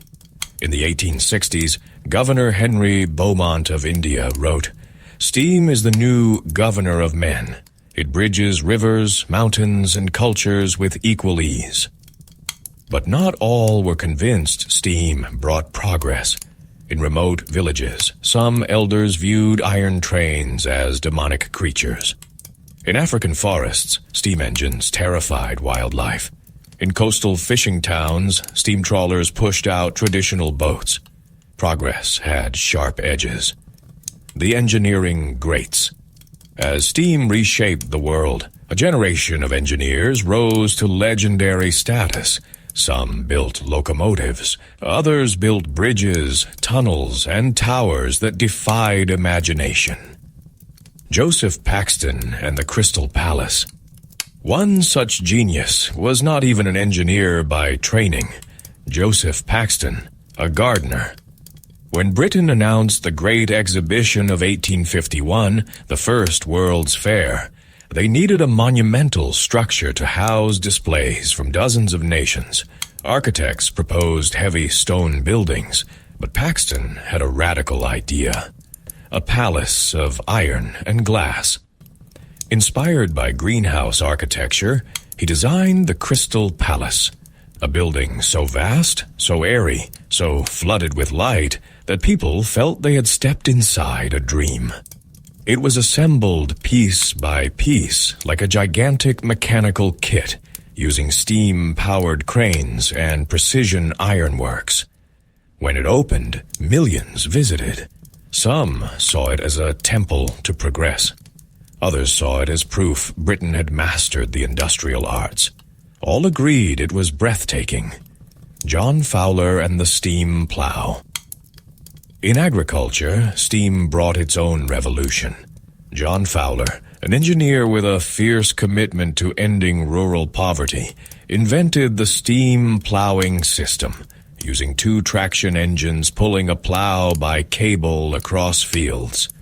The machine could turn soil faster than dozens of laborers. For the first time, food production began to scale with population growth. Steam fed the world. Eiffel and the Iron Skies. Across the Channel in France, another engineer would claim the sky itself. Gustave Eiffel, master of iron structures, believed metal could be as graceful as lace. His work on bridges, viaducts, and the internal skeleton of the Statue of Liberty proved his genius. But when he proposed a giant tower for the 1889 Exposition Universelle in Paris, a tower of pure iron, reaching higher than any man-made structure on Earth, critics revolted. 100 meters of useless iron. A monstrosity. A threat to the beauty of Paris. Eiffel ignored them. When the Eiffel Tower opened, it rose 300 meters into the sky like a spear of industrial ambition. Steam-powered workshops had forged its pieces. Steam-driven cranes had lifted them into place. It was not just a monument. It was a symbol. Industrial humanity had grown tall. The underground revolution. By the 1860s, London had grown so crowded that traffic choked its streets for hours. Horses stood in endless lines, carts blocked intersections, and pedestrians swarmed every inch of space. A bold idea emerged. What if trains ran beneath the city? In 1863, the world's first underground railway opened, the Metropolitan Railway. Steam locomotives hauled wooden coaches through tunnels lit by gas lamps. The air was thick with smoke, but passengers were thrilled. Newspapers called it a triumph of the subterranean age. Soon, underground railways spread to other cities, New York, Budapest, Paris, each using steam engines until electrification arrived decades later. Even beneath the earth, steam found its place. The human cost. Yet, for every marvel of engineering, there was a hidden cost. Steam demanded coal, mountains of it. Coal mines expanded rapidly, pushing deeper into dangerous seams. In the Welsh town of Merthyr Vale, a group of miners descended into the pit before sunrise. Their lamps flickered weakly in the darkness. Thomas Hughes, a veteran miner, warned the younger men, "Listen to the ground. The earth speaks. It tells you when it's angry." But one day, a pocket of methane ignited. The explosion shook the entire valley. Dozens were killed. Steam demanded iron. Rivers of molten metal poured from foundries day and night. Workers sweated beside furnaces hot enough to melt flesh in seconds. Injuries were common. Steam demanded time. Endless hours of labor in factories where the noise of machines drowned out conversation. Workers labored from dawn until dusk, year after year. Progress came with a heavy price. Voices of reform. By the 1870s, reform movements gained strength. Writers like Charles Dickens exposed the misery of London's slums. Social thinkers like John Ruskin condemned the dehumanizing nature of industrial work. Politicians debated child labor laws, factory acts, and the rights of workers. Trade unions formed. Their members carried banners reading, 8 hours for work, 8 hours for rest, 8 hours for what we will. Safety is not a luxury. Machines should serve men, not consume them. Slowly, painfully, reforms began. Better safety standards, shorter workdays, regulated child labor. Not perfect, far from it, but better than before. Steam had forced society to confront its own morality. A visit to the exhibition. In 1886, Samuel Price's grandson, a curious boy named Alfred, visited the International Exhibition in Edinburgh. There, among roaring engines and gleaming machines, he discovered a room dedicated to the history of steam. In the center of the room stood a brass model of a Newcomen engine. Beside it was a full-sized Watt engine, beautifully restored. And nearby stood models of locomotives, steam turbines, marine engines, and new designs that promised to drive electricity itself. Alfred stared in awe. A guide noticed his fascination. "That little machine," the guide said, pointing to the early Newcomen model, "began the greatest transformation in human history." Alfred looked up. "One machine?" The guide nodded. One invention inspired another, and another. That is how progress works, like links in a chain. Alfred approached the Watt engine next, tracing its polished beam with his eyes. "Who made this one?" he asked. "James Watt," the guide said. "A man who saw not just what machines were, but what they could become." Alfred felt a warmth in his chest. He dreamed of becoming an engineer. "Can I build something like this one day?" he asked. The guide smiled. "Why not? Every generation shapes the future. Yours will do the same." Alfred stood quietly for a moment, listening to the rhythmic chuffing of a demonstration engine nearby. The sound seemed alive. The sound of possibility. The Iron Planet. By the turn of the century, the Earth itself seemed clothed in iron. Railways circled continents. Steamships crossed oceans like clockwork. Towers rose into skies once reserved for churches. Factories forged everything from tiny gears to colossal steel beams. Cities pulsed with machines as complex as living organisms. It was as if humanity had built a second skin around the planet. A skeleton of rails, a network of cables, a circulatory system of steam and steel. Some feared humanity had grown arrogant. Some believed it had ascended. But one truth was certain. The spark struck in the 18th century had grown into a fire that illuminated the world. The steam age had peaked. And soon a new power, electricity, would join it, reshape it, and ultimately surpass it. But none would forget the first breath of the engine that began it all. By the final decades of the 19th century, the world had become a living organism of iron and vapor. Its breath was steam. Its muscles were pistons. Its bones were rails, bridges, ship hulls, and the girders of new towering buildings. The planet hummed, roared, and trembled beneath humanity's machines. But something remarkable and unsettling was happening beneath the surface of this iron planet. Humanity's relationship with steam was changing. At first, people had worshipped engines like gods. Then they feared them as monsters. Then they accepted them as servants. Now, in the twilight of the century, they began to think of engines as partners. Strange allies that could do the impossible, unlock secrets of nature, and offer glimpses of futures few dared to imagine. This was the age when steam touched not only industry, but thought, science, philosophy, exploration, and the very limits of human imagination. The world was no longer merely transforming. It was awakening. Aye! The age of thought machines. In a dusty workshop in London, not far from the clatter of factories, sat a curious device. Polished brass rods, rotating cogs, and steel axles arranged in an exquisite, orderly mechanism. It was nothing like a locomotive or a factory engine. It was small, precise, beautiful. It was Charles Babbage's difference engine, a steam-powered calculating machine. Few understood it. Fewer believed in it.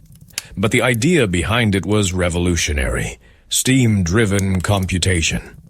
Babbage dreamed of machines that could think through math, calculate astronomical tables, and eliminate human error from engineering. His assistant, Ada Lovelace, brilliant, intuitive, decades ahead of her time, wrote notes describing how such a machine might follow instructions, store information, and run sequences.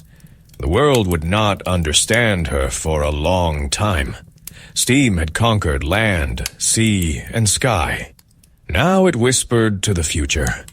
One day, machines may think. Though Babbage's full engine was never completed in his lifetime, his designs inspired generations. His workshop became a quiet refuge for young engineers who came to marvel at the intricate gears. One of them was Alfred Price, the same boy who had visited the exhibition years earlier. He stood beside Babbage's machine, breath held. "So steam can think?" Alfred asked. Babbage chuckled. "Not yet, my boy, but it can calculate. And someday, perhaps, our engines will solve problems as swiftly as locomotives cross counties." Alfred's eyes widened. "A thinking engine." "An analytical engine," Babbage corrected. "The world is not ready for it, but it will be." And Alfred remembered those words for the rest of his life. Seats. Steam in the dark. The industrial night. Steam power was not always bright and triumphant. In places, it was a shadow, a presence that hung like a ghost over the less fortunate. The mines deep in the coal mines of Wales, Scotland, and northern England, steam pumps worked day and night, draining water so miners could go deeper, harvesting the black gold that fed the world's engines. In the Penny Graig mine, a seasoned foreman named Rhys Morgan led young miners down the shaft before dawn. The wooden cage rattled. The air grew colder. Darkness thickened. "Listen," Rhys whispered. The deep, rhythmic thumping of a distant pump echoed through the earth like a giant's heartbeat. "That's the engine. As long as it beats, we live." The young miners nodded nervously. But engines, like people, could fail.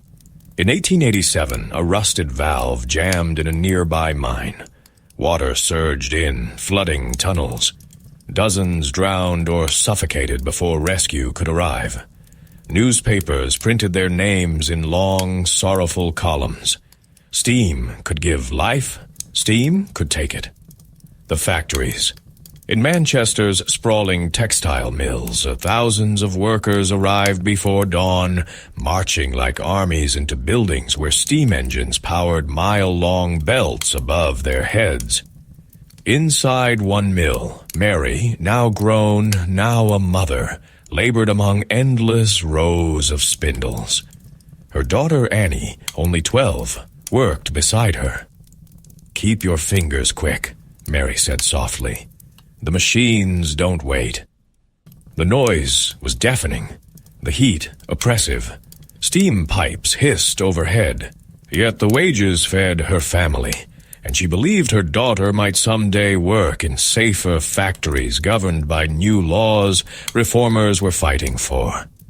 Steam gave opportunity, but often demanded youth in exchange.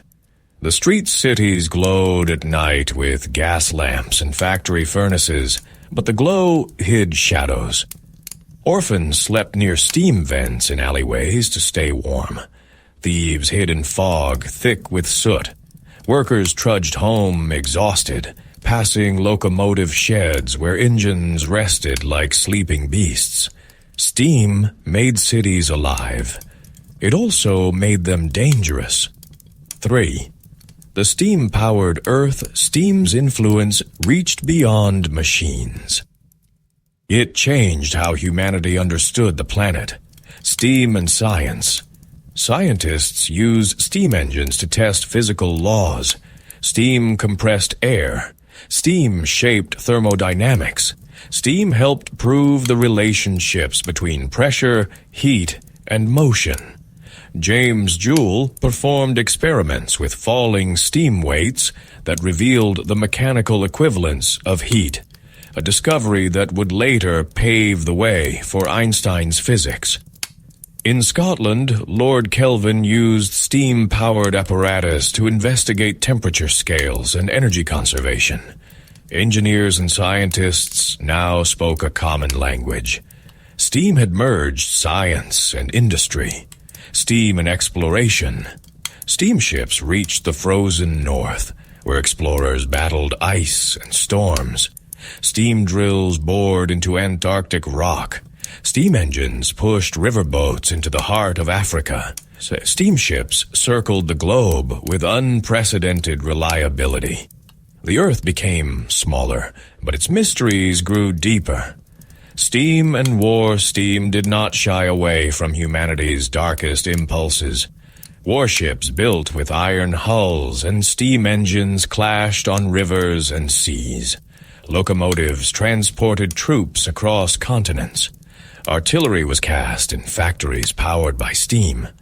Telegraph lines laid by steamships coordinated distant armies. War became faster, deadlier, and more organized. In a newspaper editorial of 1871, a writer grimly concluded, "Steam has made peace efficient. Steam has made war efficient. It is the servant of humanity's will, whatever that will may be." Of four, the iron giants, bridges, towers, and tunnels. Steam's power allowed engineers to attempt feats once dismissed as madness. The Forth Bridge. In Scotland, the Forth Bridge spread its massive steel arms across the estuary like a giant spider made of iron. During construction, steam cranes swung beams weighing tons into place. Workers perched hundreds of feet above the water, their boots slipping on frost-covered girders. One day, a young engineer named Alfred Price visited the site with his mentor. He stared up at the colossal cantilevers. "It looks alive," Alfred whispered. His mentor nodded. "It is. Every beam holds weight. Every bolt holds tension. Iron breathes under stress. Steam cranes hissed. Riveters hammered. Engines roared." Alfred felt the same thrill he had felt as a child in the exhibition hall. But now it was stronger, with purpose. He vowed one day to build something just as grand. The first modern skyscrapers. Across the Atlantic in Chicago, steam-powered elevators made possible something astonishing. Skyscrapers. Buildings climbed beyond what stairs alone could handle. Steel frames rose from the ground like metallic forests. People gazed upward, astonished. "What holds them up?" a child asked. "A skeleton of iron," her father answered. The child whispered, "Like a giant." Steam was not just powering machines. It was making cities vertical. The Mont Cenis Tunnel. Between France and Italy, engineers spent years carving a passage through the Alps. Workers used steam drills, steam pumps, and steam ventilation systems deep underground. The tunnel seemed impossible. But steam turned the impossible into achievement. When it opened, the world felt smaller, more connected. V. Alfred's turning point. Alfred Price, descendant of miners and blacksmiths, grew into a determined engineer with his own bold ideas. He lived in Birmingham, in the shadow of Watt's legacy, and worked at a workshop forging parts for locomotives. One evening, he sat alone over a set of blueprints, candlelight flickering. He wasn't designing a boiler, or a piston, or a gear. He was designing something different, a steam turbine. Not a piston engine, but a device where steam spun blades at incredible speeds, cleaner, faster, more efficient. The idea was not entirely new. Inventors had tried simple turbines before. But Alfred envisioned something radical, a compact, high-speed turbine that could power electrical generators. Steam, rotation, electricity. A bridge between the old world and the new. If successful, it would change everything. His mentor, Mr. Harding, entered the workshop quietly. "Still here, Alfred?" "Yes, sir. I think I've found a way to reduce friction on the inner shaft. If I sheath it in a thin layer of graphite..." Harding raised an eyebrow. "That's innovative." Alfred hesitated. "Is it foolish?" "On the contrary," Harding said. Watt himself would admire it. Alfred felt warmth in his chest. The same warmth he felt as a boy before the model engines. He was not merely studying history, he was becoming part of it. 6. The last fires of the century. As the 19th century drew to a close, steam power reached a strange tipping point. It was still supreme, powering ships, locomotives, factories, cranes, and mills. But a new force was rising beside it. Electricity. Buildings glowed with electric lights instead of gas flames. Electric streetcars hummed through cities. Generators spun in hydroelectric plants. Scientists like Tesla and Edison debated the future of power. Steam was not leaving, but it was beginning to share the stage. Some predicted steam would fade. Others believed it would adapt. In truth, steam would never vanish. It would evolve, refine, specialize. But on the last night of the century, December 31st, 1899, few cared about future predictions. A night of steam and light. All across Britain, factory whistles blew at midnight. Steamships in ports blasted their horns. Locomotives let out enormous plumes of vapor. Cities shimmered with electric lights and fireworks. In Birmingham, Alfred Price stood on a hill overlooking the city with his wife and young son. Steam rose from workshops below. Electric lights flickered along the streets. A locomotive thundered past in the distance. His son pointed upward. "Papa, look, the sky is full of smoke and stars." Alfred smiled. "It is the world celebrating what we built." "What did we build?" the boy asked. Alfred placed a hand on his son's shoulder. "An age," he said softly. "An age of steam." Far away in a quiet workshop, a brass model of Watt's engine sat on a shelf. Its flywheel gleamed faintly under moonlight drifting through a window. The world around it had changed beyond recognition, but its heartbeat still lived in every machine, every city, every railway, every ship. The age of steam had transformed humanity, and the greatest chapters were still to come. The 20th century approached like a locomotive gathering speed, loud, unstoppable, filled with the momentum of everything the 19th century had built. Steam was everywhere, in factories, on railways, across oceans. But something new shimmered on the horizon, bright and sharp as lightning. Electricity. In the year 1900, the world stood with one foot in the age of steam, and the other stepping into a realm of wires, currents, and invisible power. It was a strange, exhilarating time, one where engines roared beside humming dynamos, and where men who had grown up with pistons and boilers now watched electric lights flicker into existence with a mixture of awe, hope, and fear. But steam was not ready to fade. Not yet. Not quietly. It still had giants to build, distances to conquer, and final wonders to reveal. This is the story of those final decades, when steam power reached its ultimate form and handed the torch to a new age. The last great locomotives. Alfred Price stood on the platform of Birmingham Central Station on a crisp morning in 1901, staring at a locomotive like none he had ever seen. It was enormous, black steel polished until it reflected the sky, wheels taller than a man, pistons thicker than tree trunks. Its boiler stretched nearly the length of a house. Its whistle echoed like thunder across the station. Painted in gold letters along the side was its name, Titan of the Midlands. Steam hissed from vents along its sides, as if the locomotive were alive and impatient to begin its journey.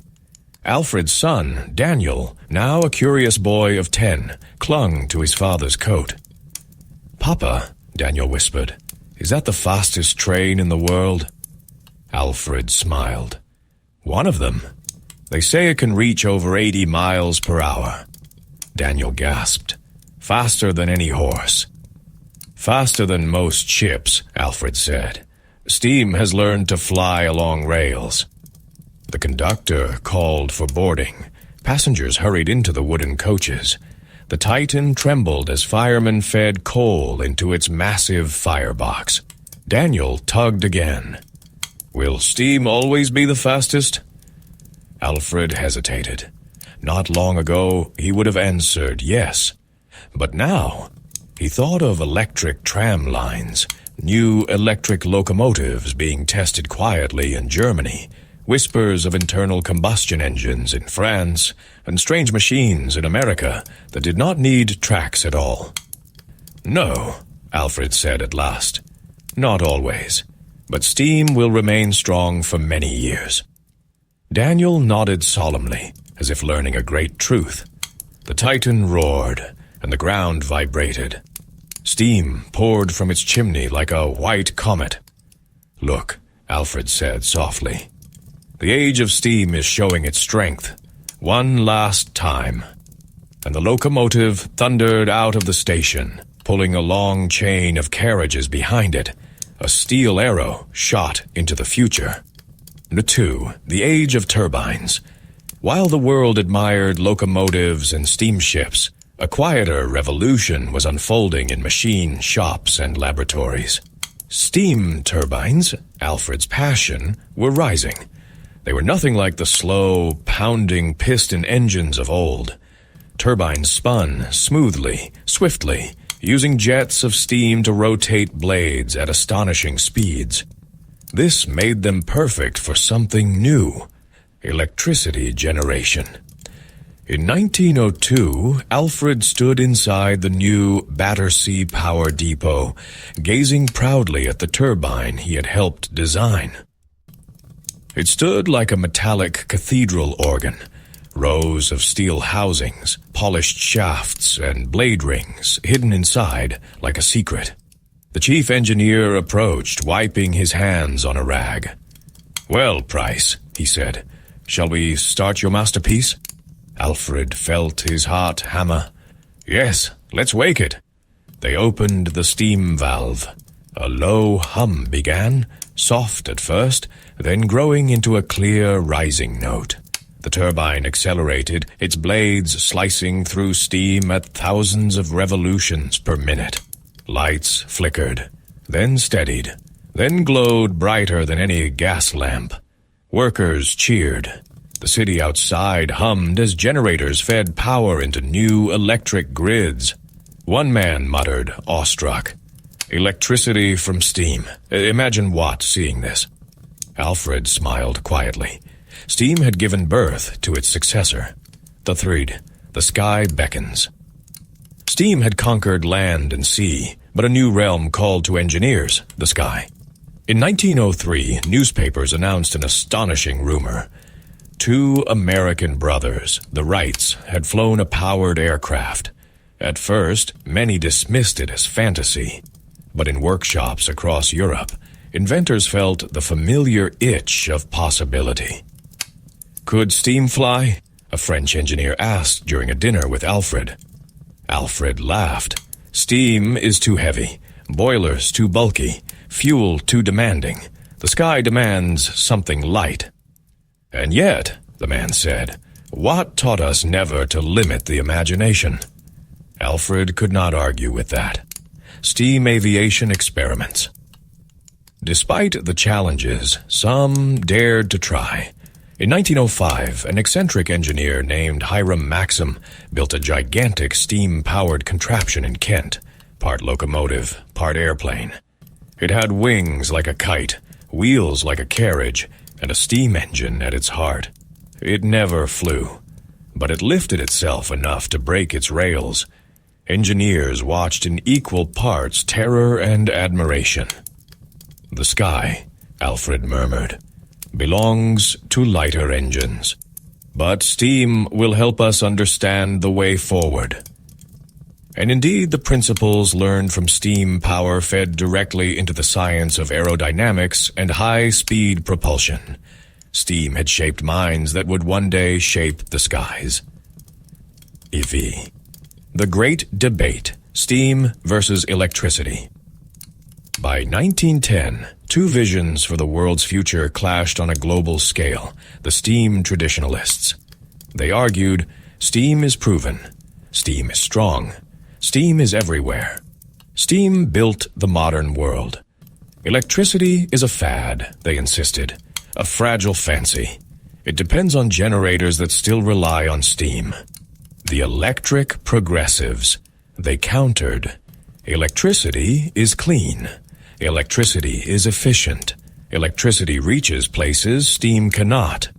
Electricity can power homes, machines, and even vehicles. They believed steam's days were numbered. The debate echoed through universities, factories, government halls. In one memorable meeting at the Institution of Mechanical Engineers, an elderly industrialist shouted, "Steam carried us from the darkness of the past." A young engineer replied, "And electricity will carry us into the light of the future." Alfred, now respected and gray-haired, stood between the factions. "Both are true," he said. "Steam built the platform. Electricity will build the tower." His words were printed in engineering journals across Britain. V. Steam's final triumphs. Even as new technologies emerged, steam produced some of its greatest marvels in these final decades. The century's fastest locomotives.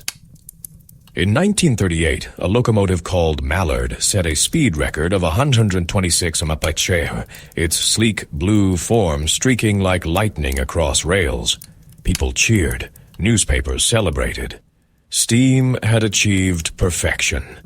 The mighty steamships ocean liners like the RMS Titanic, Lusitania, and Olympic were powered by enormous steam turbines, engines more powerful than dozens of earlier ships combined. Their interiors were luxurious, their speeds unmatched by any vessel of the previous century. Steam-powered factories. Manufacturing reached global scales unimaginable in Watt's time. Mass-produced automobiles, vast textile industries, massive steelworks, steam-driven chemical plants. Steam no longer defined power alone. It defined productivity. 6. Alfred's final invention. By 1915, Alfred Price had become one of Britain's leading turbine engineers. His workshop was filled with prototypes, blueprints, and half-assembled machines. But a greater challenge loomed. The world had plunged into war. Factories were redirected to produce weapons. Railways ferried soldiers. Steamships carried troops and supplies across oceans. Alfred despised war, but his nation needed him. The Admiralty approached him with an urgent commission. Design a turbine small enough for a destroyer, powerful, efficient, and reliable. Alfred agreed. For 2 years, he worked tirelessly, through illness, fatigue, grief, and loss. His wife died during an influenza outbreak. His son Daniel joined the Royal Navy as a signal operator. The world seemed to be tearing itself apart, but Alfred persisted, pouring his heart into the turbine design. At last, in 1917, the prototype was ready. It was compact, elegant, and astonishingly efficient, a masterpiece of engineering. When it was installed aboard the destroyer HMS Resolute, the ship achieved speeds that astonished its commanders. "You've done it, Price," the Admiralty officer said. "You've changed naval engineering." But Alfred was not proud, not in wartime. He simply whispered, "May it save more lives than it takes." 7th, the passing of the torch. In 1920, Alfred retired at last. He spent his final years in a quiet village outside Birmingham, not far from where James Watt himself once walked. He lived in a small house filled with models of locomotives, turbine blades, diagrams of bridges, books on engineering, sketches his son had made of ships and engines. He grew white-haired and thin, but his mind never dimmed. One winter evening, Daniel, now an adult with a daughter of his own, visited him. "Father," he said, placing something on the table, Look what I found. It was an old brass model of Watt's engine, the same one passed down through generations of the Price family. Alfred touched it gently. It began everything, he whispered. And now, look at the world. Daniel nodded. Steam carried us far. And electricity will carry us farther, Alfred replied. Then he smiled. But they will always be partners. That night, Alfred sat by the fireplace, the model steaming faintly as he warmed it in his hands, watching the tiny flywheel turn. My father saw the early railways, Alfred whispered. My grandfather saw the first engines. I saw turbines and electric light. He closed his eyes. And my children will see wonders I cannot imagine. Alfred Price died peacefully, the faint click of the tiny model engine beside him. HG, the legacy of steam. The 20th century marched on. Diesel engines replaced many locomotives. Electric power grids spread across nations. Internal combustion engines conquered roads. Airplanes claimed the skies. Nuclear reactors appeared. Computers rose from Babbage's dreams. But steam did not vanish. It lived on in turbines powering power plants, in locomotives used for heavy freight, in ships that preferred the steady reliability of steam-driven generators, in factories that still used steam heat, even nuclear reactors. They used steam turbines to generate electricity. Steam had simply changed shape. It had matured. And its greatest legacy was not any one machine, but the idea that humanity could shape its own destiny with science and engineering. A legacy born when Watt improved a simple engine. A legacy carried by Trevithick, Stephenson, Brunel, Paxton, Eiffel, and thousands more. A legacy embodied by men like Alfred Price, who built bridges between eras. Because invention is not a moment, it is a chain. And the first link of that chain was forged in the 18th century, in the heart of the steam engine. By the middle of the 20th century, the earth no longer trembled beneath the same rhythms that had shaken the 19th. Steam engines still beat in power plants, ships, and factories, but their sound had faded into the background of a new world filled with electric motors, diesel engines, and jet turbines. Cities were louder, yet less mechanical in their noise. Skies were brighter, yet less smoky. Lives were faster, yet less bound to rail schedules and steam whistles. But if one walked through any industrial city, one would still find steam in the pipes beneath the streets, the radiators in the buildings, the turbines in the power stations. Steam had become like water, taken for granted because it was everywhere. Steam had not died. It had matured, and its legacy lived on not in a single machine, but in every spark of electricity, every turning gear, every humming motor that came after. 2. The last workshop of the Price family. In 1958, on the outskirts of Birmingham, in a quiet brick cottage warmed by ancient steam radiators, a man named Thomas Daniel Price, grandson of the engineer Alfred Price, tended a workshop filled with relics of a century past. On the walls hung framed diagrams of turbines, locomotives, and early electrical generators. Shelves held brass models of experimental machines. In the center of the room stood the family treasure, the small working model of James Watt's engine, passed down through generations. Thomas approached it reverently. He was a physicist, not an engineer, the first in his family to choose equations over wrenches, but he felt the weight of history every time he touched the little flywheel. The model was nearly 2 centuries old now. Its brass had softened, its bearings worn. But it still worked. It still breathed. He wound the mechanism gently and heated the miniature boiler with a spirit lamp. Steam rose. The piston began to move. The flywheel spun. And suddenly Thomas felt something that countless engineers before him had felt. A sense of connection to the past so strong it felt like memory. He imagined coal mines his ancestors had worked in, the roaring mills, the locomotives thundering through countryside darkened with soot, the iron ships pushing across oceans, the turbines generating their first electric light. He imagined his father and his grandfather and his great-grandfather.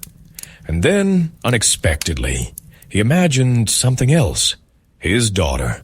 She was only 6 years old, but already endlessly curious. She loved asking questions. She loved taking apart clocks. She loved the little steam engine more than any toy. And in that moment, Thomas understood his duty. This workshop would not die with him. The story must continue. Third, a visit to the Museum of Invention. Years later, in 1967, Thomas took his daughter, Emily Price, to the new Museum of Industrial Progress, a vast building filled with relics, engines, blueprints, and history. As they entered the main hall, Emily gasped. Towering over visitors stood a massive Newcomen beam engine, an original Watt rotative engine, a Stephenson rocket replica, Brunel's Great Western models, Babbage's Difference engine reconstruction, early steam turbines, the control room of a 1930s power plant. It was a temple of machines, and the worshippers were children with shining eyes, engineers with notebooks, and elderly men who had once worked in factories now closed. Emily tugged her father's sleeve. "Daddy," she whispered, "look." She pointed to a bronze statue of James Watt, standing with compass in hand, gaze fixed upward, as if watching the future unfold. Below him was a plaque, "The man who taught steam to work." Thomas knelt beside his daughter. "Do you know why we're here today?" She shook her head. "To see the story of where we came from," he said, "of where you come from." Emily wandered from exhibit to exhibit, staring at the engines as though they were living creatures. At the Watt engine, she asked, "Why did he build it?" "To help people," Thomas said, "to make work easier, to change the world." And did he? Yes, more than any king or queen, Emily. He changed everything. Then she asked a question that froze him for a moment. "Will I change the world too?" His throat tightened. He looked at her bright eyes, her small hands covered in grease from playing with tools, her boundless curiosity, and felt the weight of generations behind her. "Yes," he said softly, "you will." Oifo, the long shadow of steam. As decades passed, the world moved further into the age of electronics, computer science, and synthesized materials. The old iron machines rusted away, some forgotten, others preserved in museums and private collections. But steam left behind more than metal. Steam taught humanity to master energy. Before steam, humans had only muscle, wind, and water power. After steam, the world understood. Pressure, efficiency, fuel, heat, mechanical force, the physics of work. These ideas built the electrical age. They built aviation. They built computers. They built spacecraft, a steam-shaped science. From Joule's experiments to Kelvin's laws, steam inspired the foundations of thermodynamics, the science of energy, entropy, and motion. And thermodynamics shaped everything that came after. Steam shaped society. It created the working class, the factory system, the modern city. It reshaped economies, empires, politics, wars. It even reshaped time. Standardized hours, work shifts, train timetables, global synchronization. Steam shaped philosophy. Writers and thinkers saw in steam a metaphor for human ambition.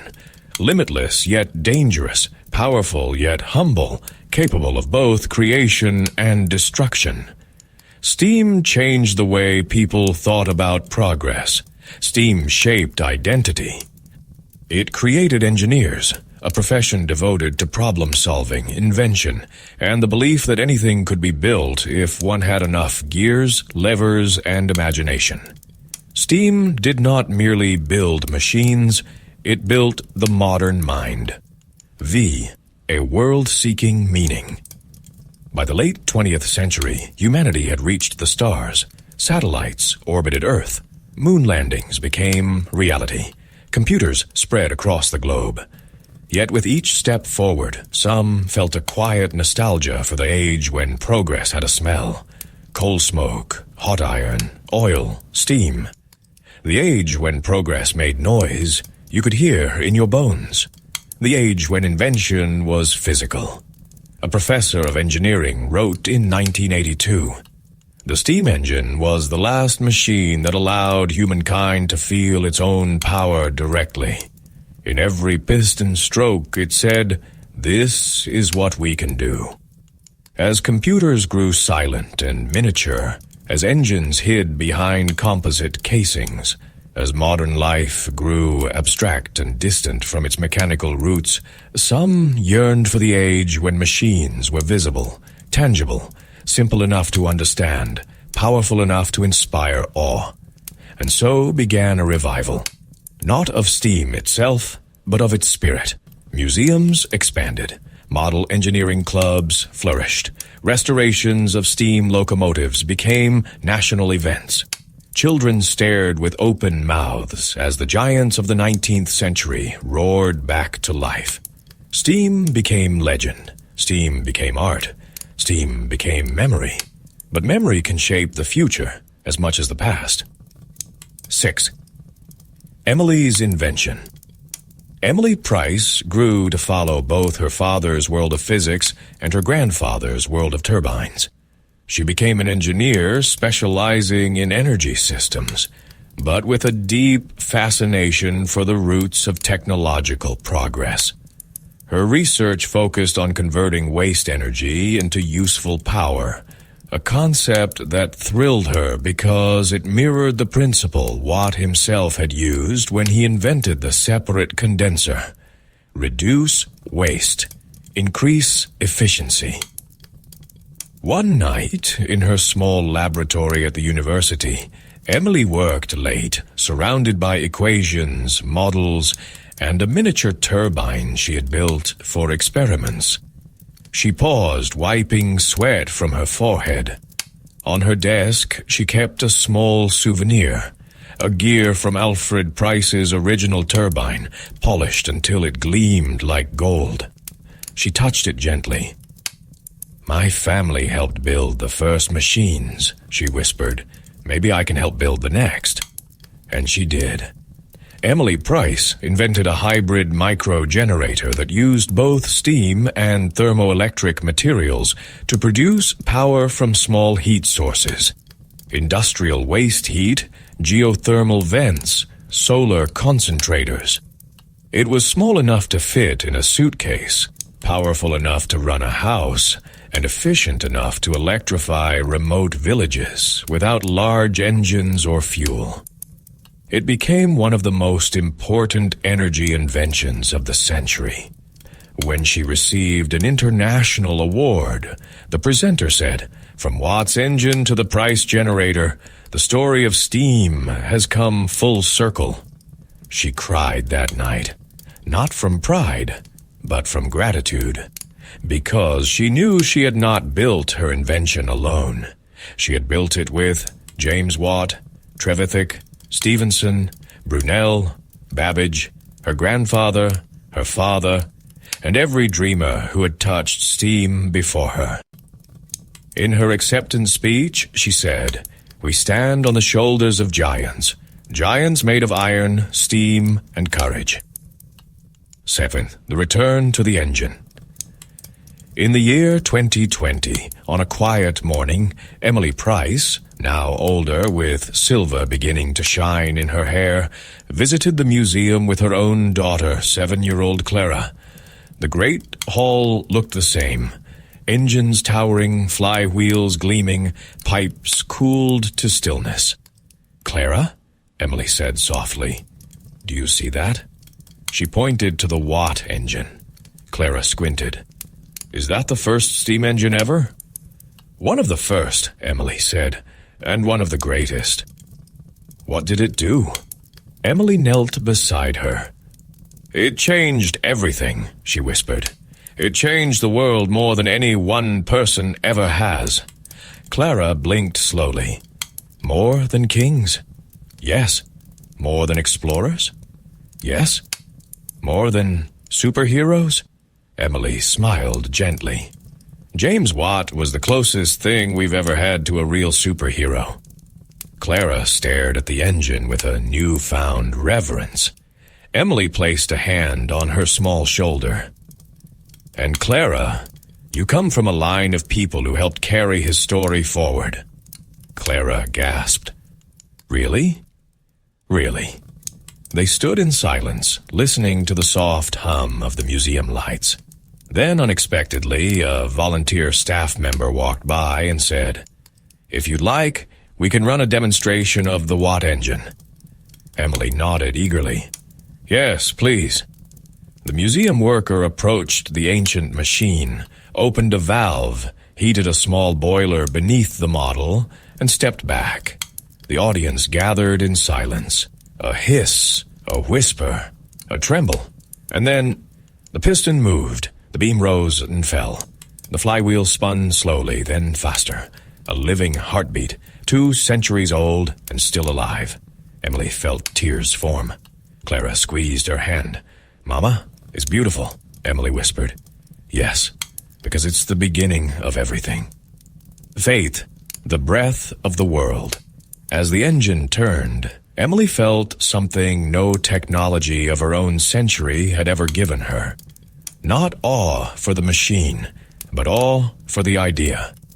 The idea that a single invention could ripple outward through centuries, giving birth to factories, to railways, to turbine generators, to electricity, to computers, to spacecraft, to the future. Steam was not the story of metal. It was the story of possibility. The story of how one mind can change the lives of billions. And how, even after centuries, that change echoes in every corner of the world. Emily lifted her daughter into her arms. "Clara," she whispered, "do you know what steam taught us?" Clara shook her head. "That we can build tomorrow. That we can solve anything. That the world moves when we dare to dream." The engine slowed. The flywheel came to rest. The whisper of steam faded into silence. But in Emily's heart and Clara's, the story lived on. 9. The final word. Steam began with a question. How can we do better? In a mine, in a workshop, on a ship, in a factory, in a laboratory, in a family home. It is the same question that drives humanity forward even now. The age of steam may have passed, but its lesson remains eternal. We are builders. We are dreamers. We take the invisible, ideas, pressure, energy, and give it form. We take the world as it is and reshape it into what it could be. Steam was the first breath of the modern world, and its breath, though quieter now, continues to move through everything humanity has created since. Epilogue. The engine. Lights the future. As the museum closed for the evening, a technician dimmed the lights and prepared to shut down. But before leaving, he paused beside the Watt engine, the old brass living relic of history. He touched its cooled flywheel gently. "Sleep well, old friend," he murmured. "You've earned it." Outside, the city glowed with electric light. Cars hummed along roads. Trains raced silently on magnetic tracks. Computers buzzed. Satellites overhead blinked, a world powered by countless forces: fire, electricity, solar rays, atomic cores. But beneath it all, in every turbine spinning light into the night, in every power plant, every engine, every innovation, there lived the memory of steam. Because steam was not just a technology. Steam was the moment humanity learned to shape power. Steam was the beginning, and some beginnings never end.